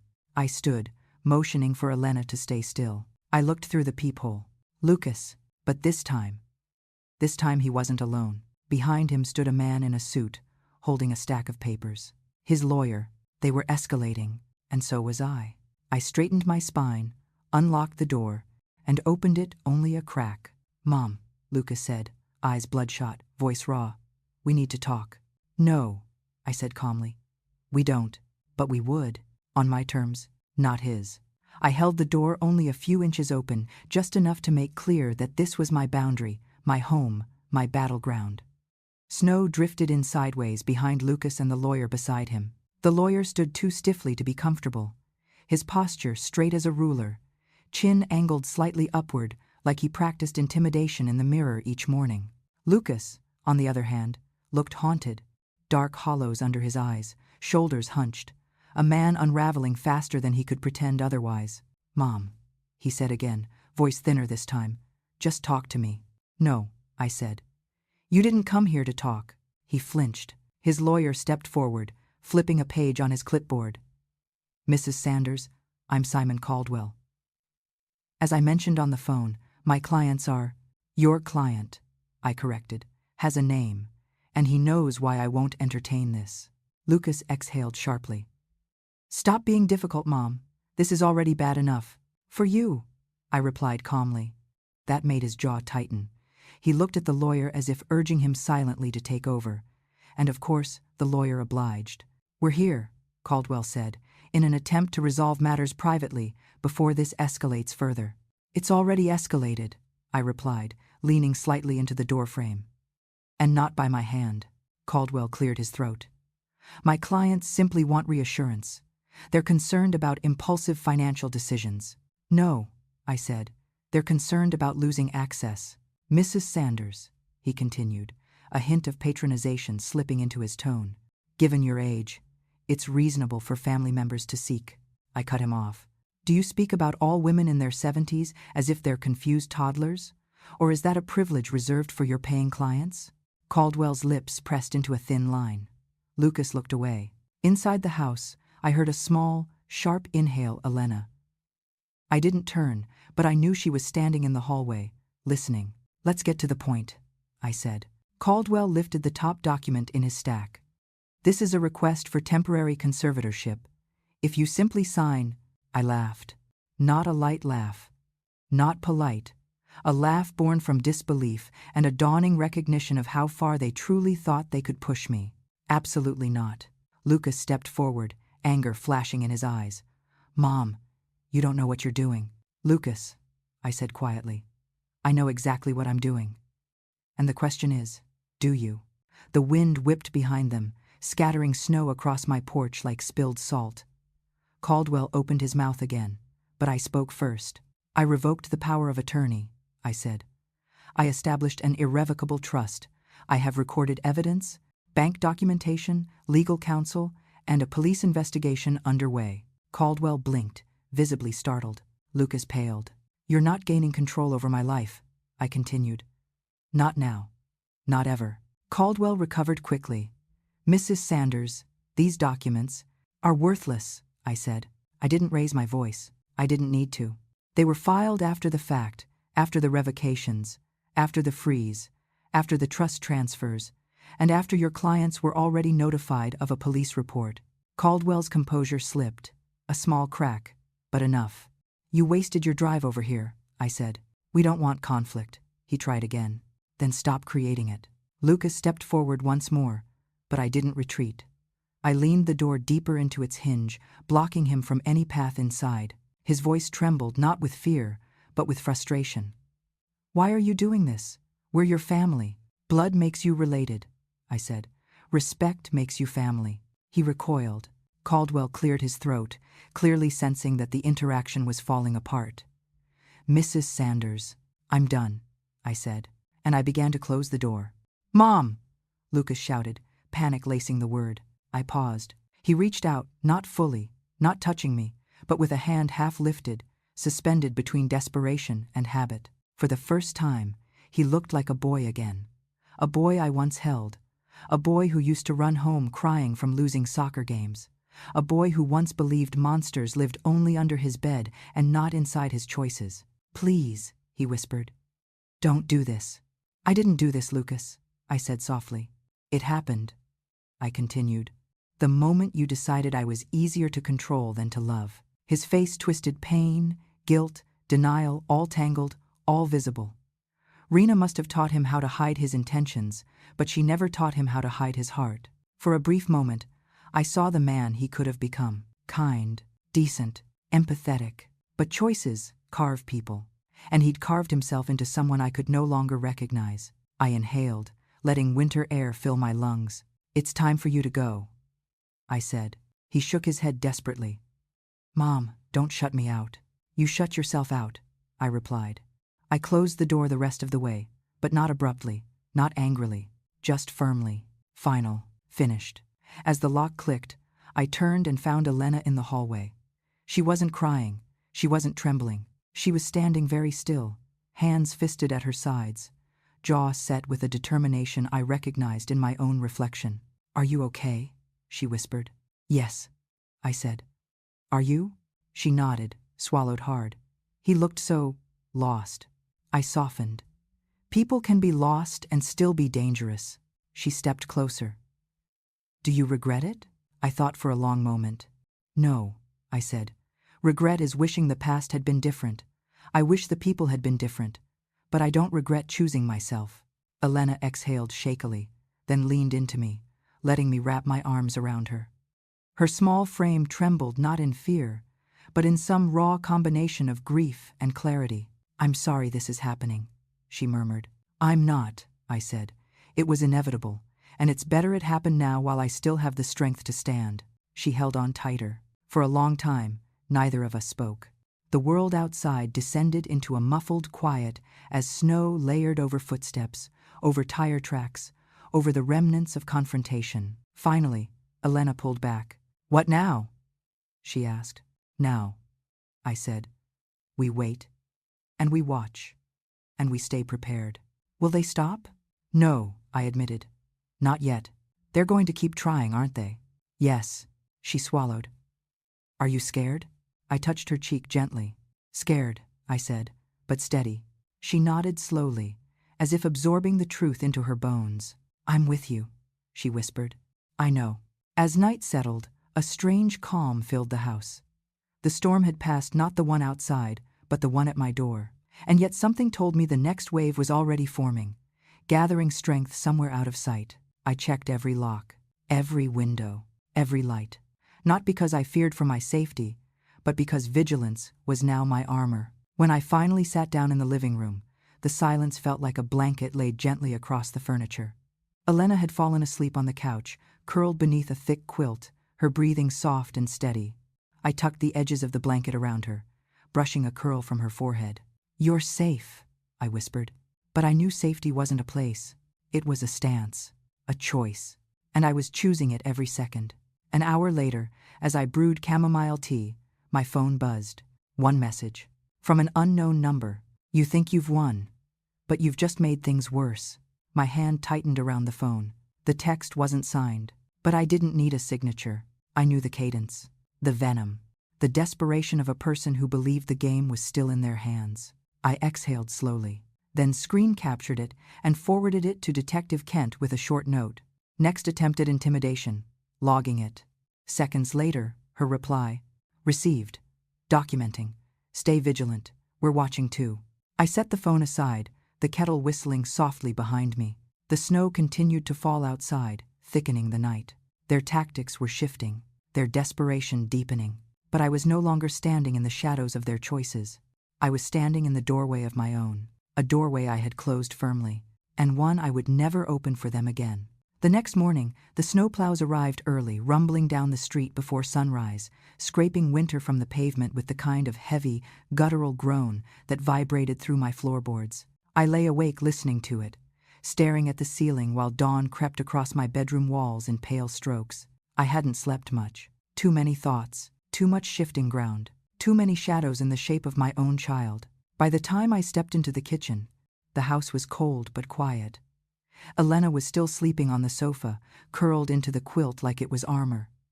I watched her for a moment, letting the sight soften me. She shouldn't have had to carry any of this. A teenager shouldn't know what betrayal feels like at the hands of her own parents. But here we were. I made tea, cinnamon thick and warm, letting the steam rise over my fingers. The air smelled faintly of cedar from the log I'd burned the night before. Outside, the storm had calmed, not gone, but hushed, the way a predator lowers itself before pouncing. The text from last night still sat in my phone. "You think you've won, but you've just made things worse." It hadn't unsettled me, but it had clarified something. They weren't done. They weren't even close. At 7:42 a.m., just as I sat with my tea, my phone flashed again. This time, a voicemail from a number I didn't recognize. I hesitated, then played it on speaker, keeping the volume low so I wouldn't wake Elena. A man's voice, flat, emotionless, distant like he was reading from a script. "Mrs. Sanders, this is a courtesy notice. A request has been filed with Summerford Family Court, alleging you may not be acting in your own best interest regarding recent legal decisions. A hearing date is being established. You will be contacted officially." I froze. Not fear, not shock, but something colder, sharper, like the moment you spot a wolf at the edge of the tree line. They were trying to drag me into court. They were shifting tactics faster than I'd anticipated. The voicemail ended. I played it again, then again. Each time, my heartbeat slowed rather than quickened. They were flailing, and panic makes people sloppy. 10 minutes later, a quiet voice from the living room broke my focus. "Grandma?" I turned to see Elena sitting up, rubbing sleep from her eyes, her hair a soft, tangled halo. I forced a smile. "Morning, sweetheart." She blinked at me, sensing something. "Did something happen?" "Yes," I said honestly. "But nothing we can't handle." She frowned. "Tell me." So I did. I told her about the voicemail, about the court petition, about the escalation. She listened without interrupting, her eyes sharpening, her jaw tightening in a way that made her look older, wiser, almost eerily composed. Finally, she asked the question that should never fall from a 17-year-old's mouth. "What do they want from you?" "Control," I said. "Not support, not care, control." She sucked in a slow breath. "We can fight them, right?" "Not we," I said gently. "Me. I don't want you tangled up in court." "But I already am," she said quietly. "Dad knows I'm helping you. He's furious at me. He told me I'm choosing sides." I stared at her. "You shouldn't have to choose." She shook her head. "But I have." My throat tightened. There are moments in life where your heart fractures not from pain, but from pride, painful pride, heavy and warm, and terror-filled all at once. This was one of those moments. I reached across the table and brushed her hair back behind her ear. "Your truth is your shield," I said softly. "Don't let anyone make you doubt it." She nodded, eyes shimmering. "I love you," she whispered. "I love you too." By mid-morning, I had already forwarded the voicemail to Detective Kent and emailed Charles Merrick. His reply came within minutes. "Don't worry. This is their last desperate move. We'll take care of it. I'll stop by this afternoon." The house felt less suffocating after that, not safe, but structured, like walls had reinforced themselves around me. I cleaned the kitchen, straightened the living room, and made a pot of soup, rosemary and chicken, the kind Robert used to request on cold days. The scent filled the house, warm and nostalgic. At 11:18 a.m., I heard the mailbox clatter. When I went outside, a single, vanilla-colored envelope waited inside, water speckled from melting snow. The handwriting on the front tightened something in my chest. "Lucas Hale, return address." Their home. I carried it inside, closed the door, and stared at the envelope under the kitchen light. "What is it?" Elena asked softly. "A letter." "From Dad?" "Yes." "Are you going to open it?" I nodded. Slowly, carefully, I slit the envelope and unfolded the paper. It was a single-page Lucas's handwriting, once familiar, now strained. "Mom, I know things have gotten out of control. I know you think I'm the enemy. But I need you to understand something. Rena is scared. She thinks you're trying to ruin our lives. I'm trying to protect my family. That's all. Please. Don't involve the police. Don't go to the press. Don't drag this farther. You weren't acting like yourself. You've been forgetting things. You've been different. We're worried. I need the court to see that you need help. Please don't do this. Lucas." I reread it. Once, then twice. Every line sounded like Rena's voice wearing Lucas's pen. Elena leaned forward. "What does it say?" I handed it to her. As she read, her expression shifted from confusion to anger to disbelief. "He's lying," she whispered. "He's calling you forgetful. He's saying you're not yourself." A humorless smile curved my lips. "That's exactly what they need the court to believe. But it's not true." "No," I said quietly. "But the truth has never stopped people who want power." She pressed the letter to her chest, fingers trembling. "I want to burn it," she whispered. "Not yet," I said. "It's evidence." She swallowed hard. "Grandma, I don't know how people can be like this. How can he look at you, his mother, and write things like that?" I looked out the window, watching snow blur the world into whiteness. "Self-interest," I murmured. "It makes strangers of us all." At 1:03 p.m., Charles arrived. He stepped into the living room, closed the door behind him, and let out a low whistle. "I read the letter," he said. "And the voicemail. Do they have a case?" I asked. He shook his head firmly. "Absolutely not. Not with the evidence you've provided. Not with APS clearing you. Not with the trust established." He placed a thick folder on the coffee table. "What is that?" I asked. "Our counter-petition," he said. "Prepared last night, filed this morning." I blinked. "Yours is filed?" "Yes," he said with a hint of a smile. "While Lucas and Rena were scrambling to drag you into court, I was already positioning our defense." He tapped the folder. "This document does two things. It requests dismissal of their petition. It requests a restraining order against any further attempts to challenge your competency without evidence. Elena's eyes widened. You can do that? Charles nodded. We already did. I exhaled, relieved and yet still braced. There's more, he added. Detective Kent has officially recommended your case to the district attorney for review. My pulse steadied. The DA? I asked. Yes. For what? Elena asked timidly. Potential criminal charges, Charles said. Against both Lucas and Rena. The room fell into a sudden, heavy quiet. Elena threw a hand to her mouth. I sat straighter, not shocked, not panicked. Just steady. Do you want that? Charles asked gently. I stared at the folder, at my granddaughter's frightened eyes, at the letter now folded neatly on the table like a relic from a past life. I want, I said slowly. Whatever keeps me and her safe. Charles nodded once. Then we moved forward. After he left, the house seemed quieter. Too quiet, but not afraid, not fragile, not trembling. A kind of quiet that comes after choosing your path with full clarity. Elena sat beside me, her hand in mine. Grandma, she whispered, if they get arrested, will you feel guilty? I thought for a long moment. No, I said softly. I'll feel sad. I'll feel heartbroken. But guilt belongs to the guilty. Her hand tightened around mine. Outside, the snow had begun falling again, slow, heavy flakes drifting down like soft punctuation at the end of a difficult sentence. Not an ending. Not yet. But a shift, a turning, a reckoning. One I was finally strong enough to face. The days that followed drifted by with a strange, eerie stillness, as if the world itself were holding its breath. Snow muffled every sound, blanketing the street in a silence that felt both comforting and oppressive. Summerford had always been a quiet town, but never like this. Never with tension hanging in the air like a low, vibrating hum. For the first time in weeks, I allowed myself small routines. I organized the hallway closet. I baked bread crusty and fragrant, letting the scent fill the house. I took short walks around the block bundled in my wool coat, the one Robert bought me on our 30th anniversary.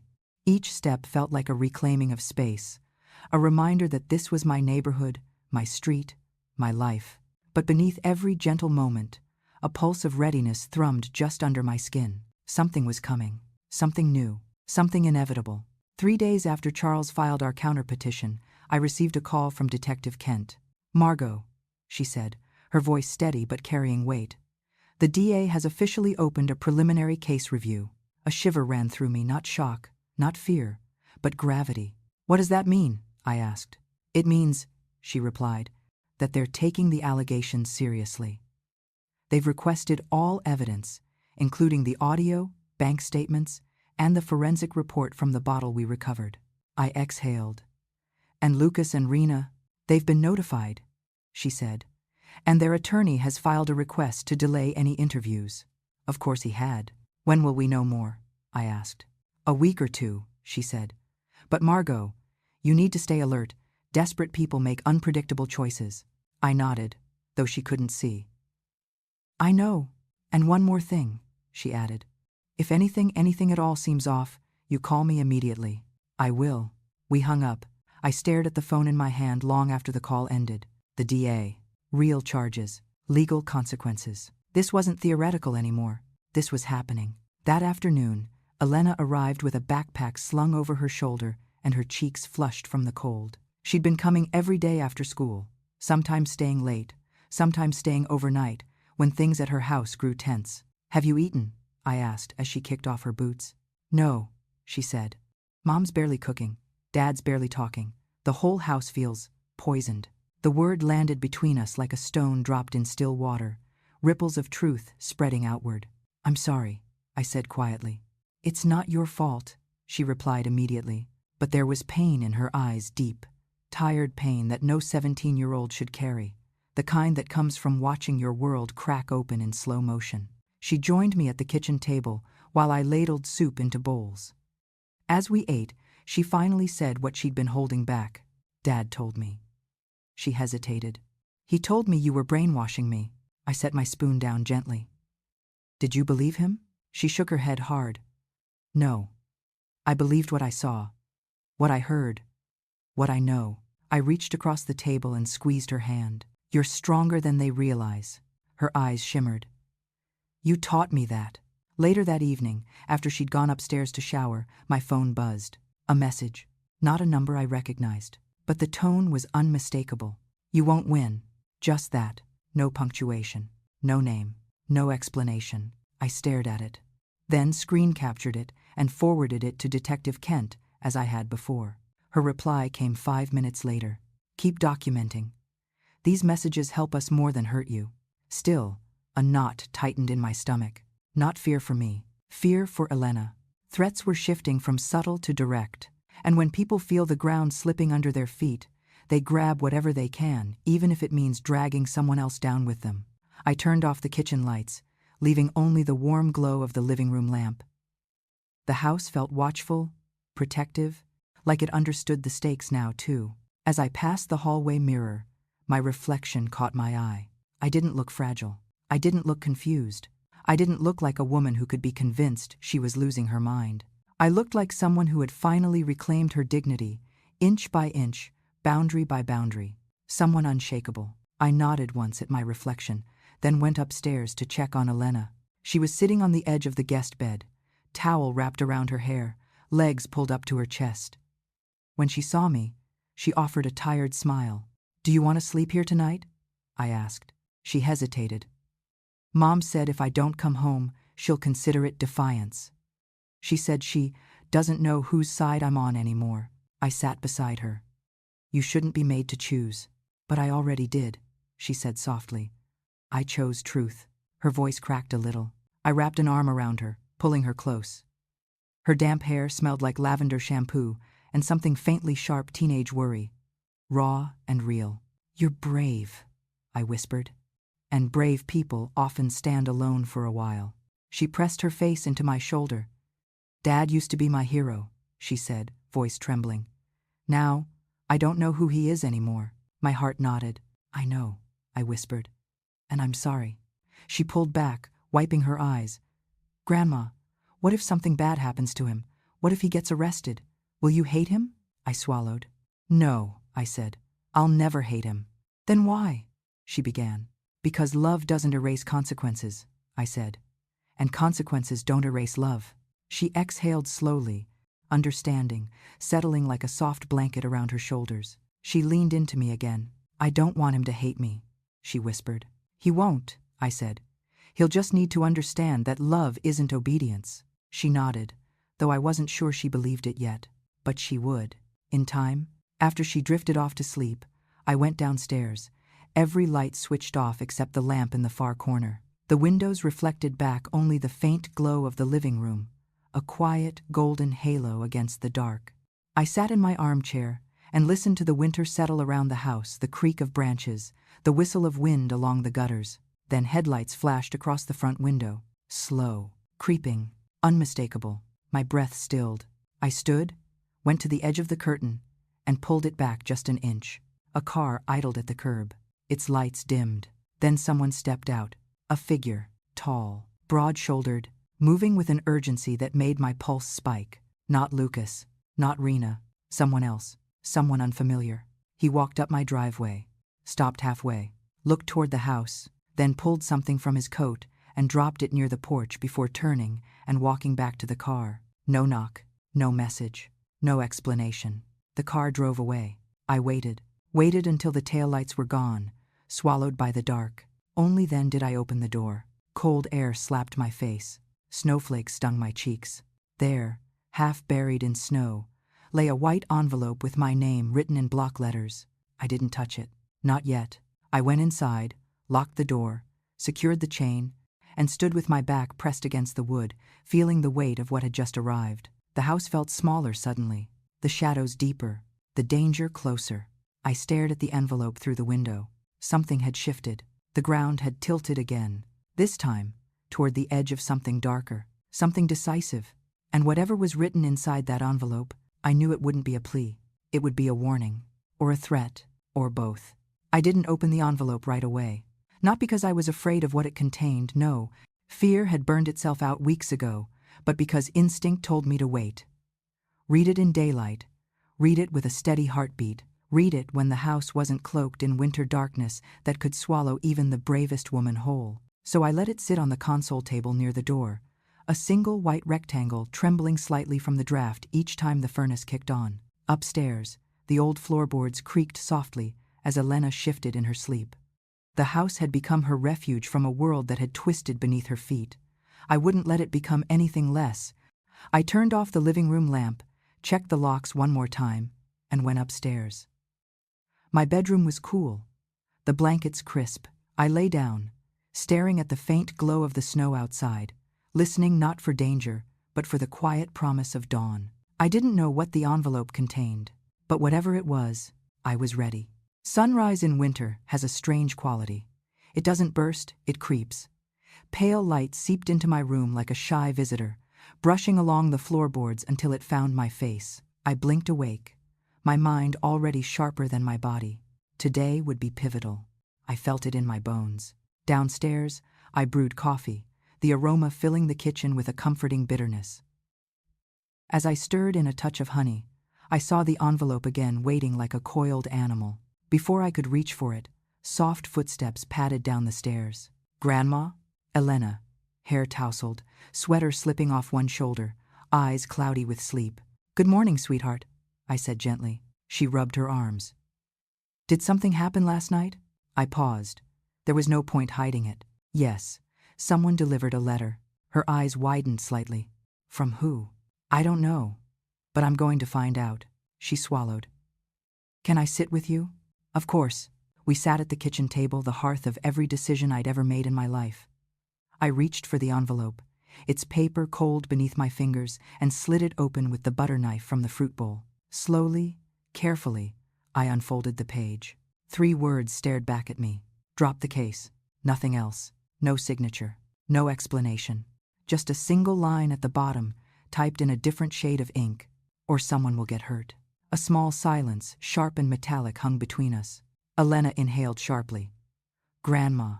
I folded the letter, placed it back on the table, and forced my voice to remain calm. "Go upstairs, sweetheart." "But..."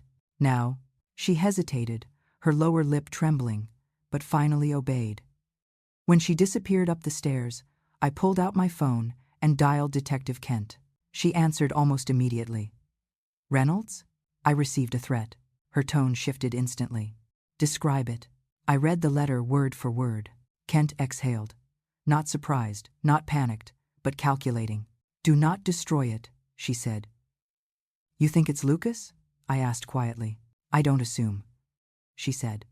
"But threats like this often come from people who believe they're losing control." My breath tightened. "And Margot?" she added. "Yes, don't be alone for the next few days."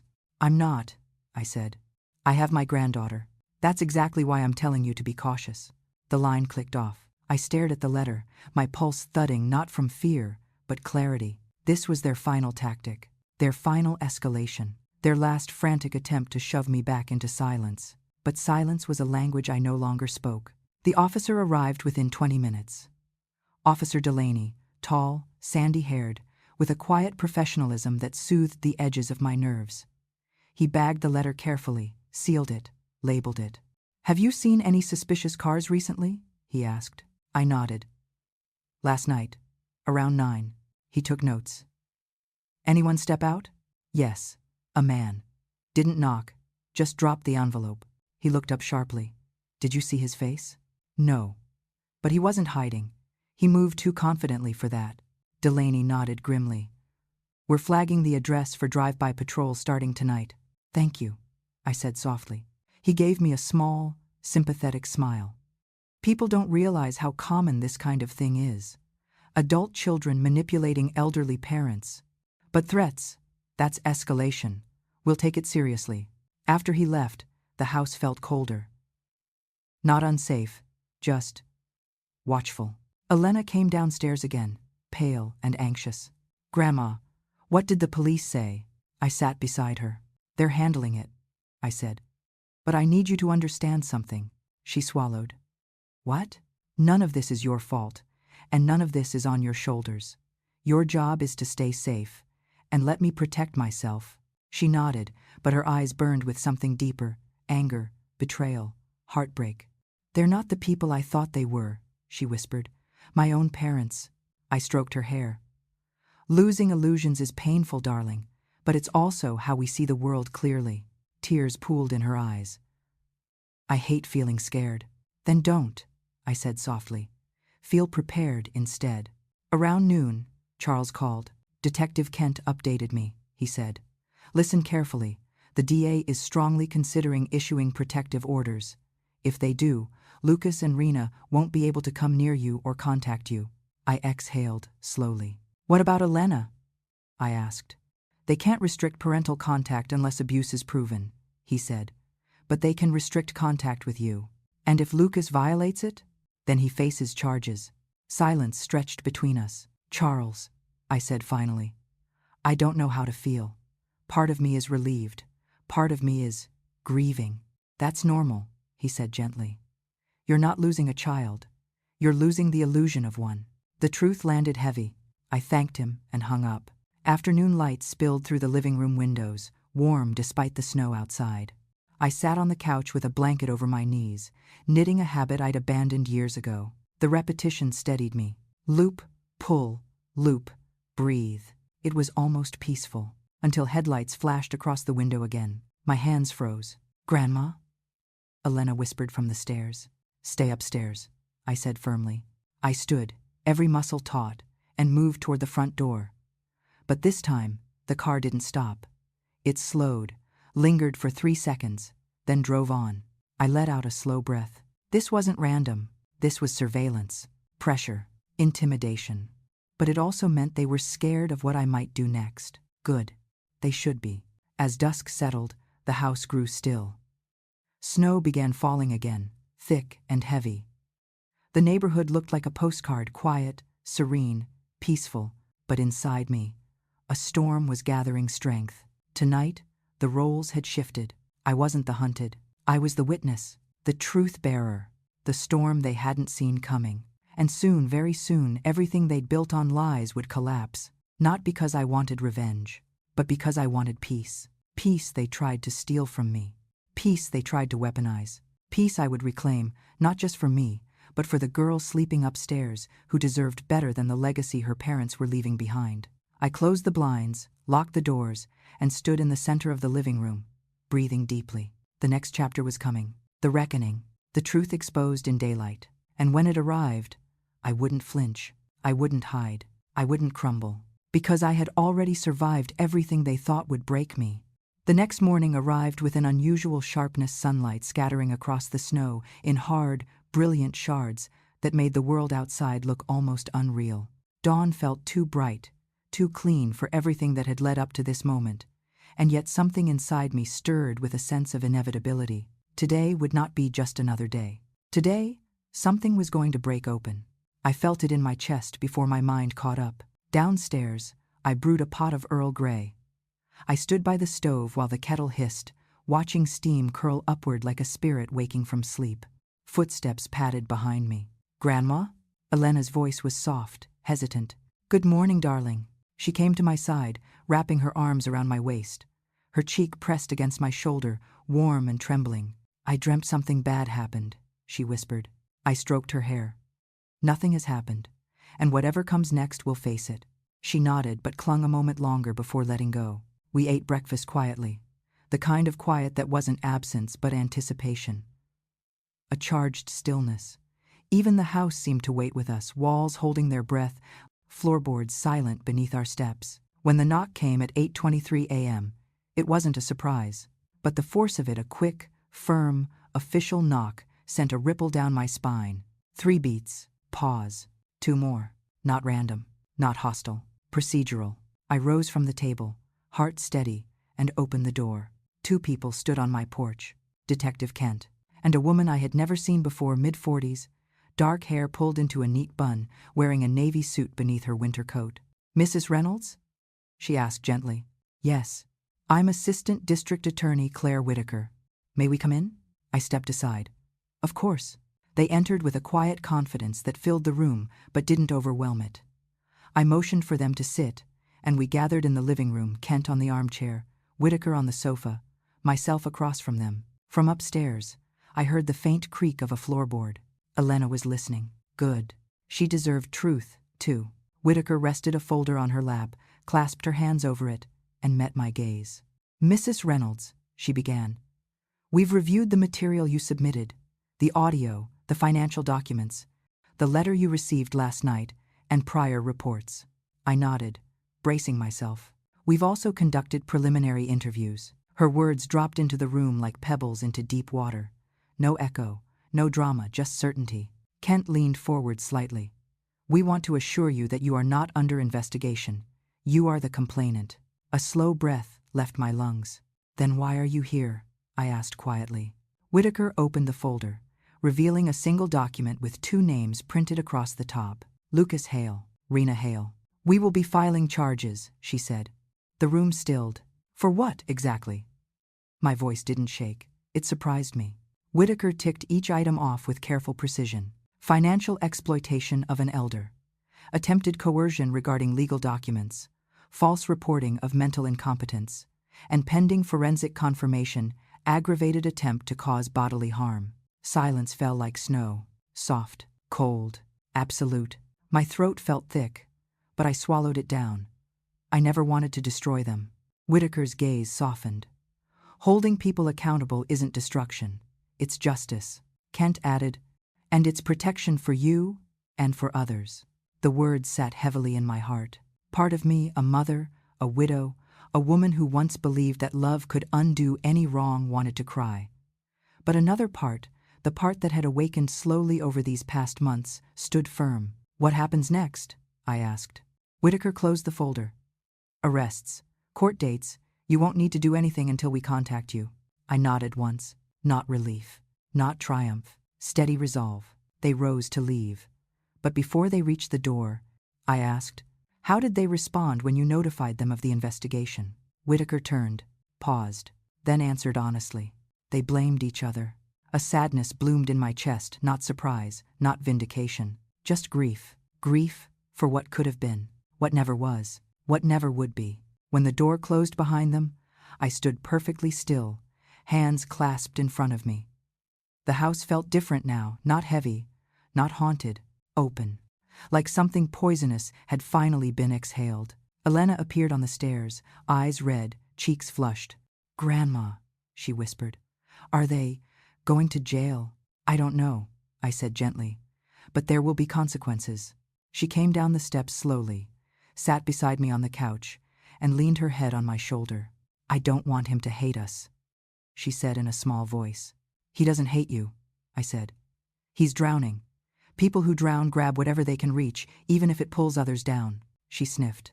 "I still love him." "I do too," I whispered. "Love and accountability can exist together." Her hand slipped into mine. We sat like that for a long time. 2 generations, 2 survivors, 2 hearts learning how to reclaim their own gravity. The arrests happened that evening. I didn't witness them. I didn't need to. The phone call from Charles was enough. "It's done," he said simply. "What now?" I asked. "Now you live." Such a simple sentence, such a profound one. When the call ended, I stepped onto the back porch. The sky was streaked pink and lavender, the kind of winter sunset that looked painted by a careful hand. The air was crisp and sharp, but it didn't sting. I breathed it in deeply, letting it fill every part of me. For the first time in a long time, the future didn't feel like a hallway closing in. It felt like a door opening. Weeks passed. Court proceedings began. Rescheduled. Continued. But I attended only when needed. And I didn't tremble. I didn't falter. I didn't shrink. I told my truth plainly. Not with spite. Not with vengeance. With clarity. Lucas avoided my eyes. Rena glared. I didn't let either expression impact me. Elena sat behind me for every hearing. She never spoke, but her presence was a shield stronger than any lawyer's briefcase. Over time, the town learned the story slowly, quietly, inevitably. Some whispered, some offered comfort, some avoided me, unsure how to speak to a woman who had walked through fire and emerged unburned. I didn't mind. I didn't need anyone's approval. I had myself back. And I had Elena. Spring came early that year. The magnolia tree in my front yard bloomed in bursts of white and blush pink, petals drifting like soft feathers across the lawn. One warm morning, I watched Elena sitting beneath its branches sketching. Her face was calm, unburdened in a way that made my heart swell. She looked up at me and smiled, one of those rare, genuine smiles that carried every emotion in the world. "I think we're okay now, Grandma," she said. "Yes," I replied softly. "We are." She tilted her head. "Are you ever lonely?" "Sometimes," I admitted, "but not in a way that scares me anymore." She set her sketchbook down. "You saved yourself, and you saved me." "No," I said. "We saved each other."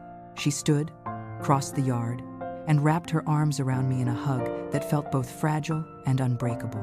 And as the petals drifted around us, soft as forgiveness and bright as truth, I felt something settle deep inside. I had not lost a family. I had gained a future built not on fear or manipulation, but on strength, dignity, and love that hadn't been corrupted by desperation.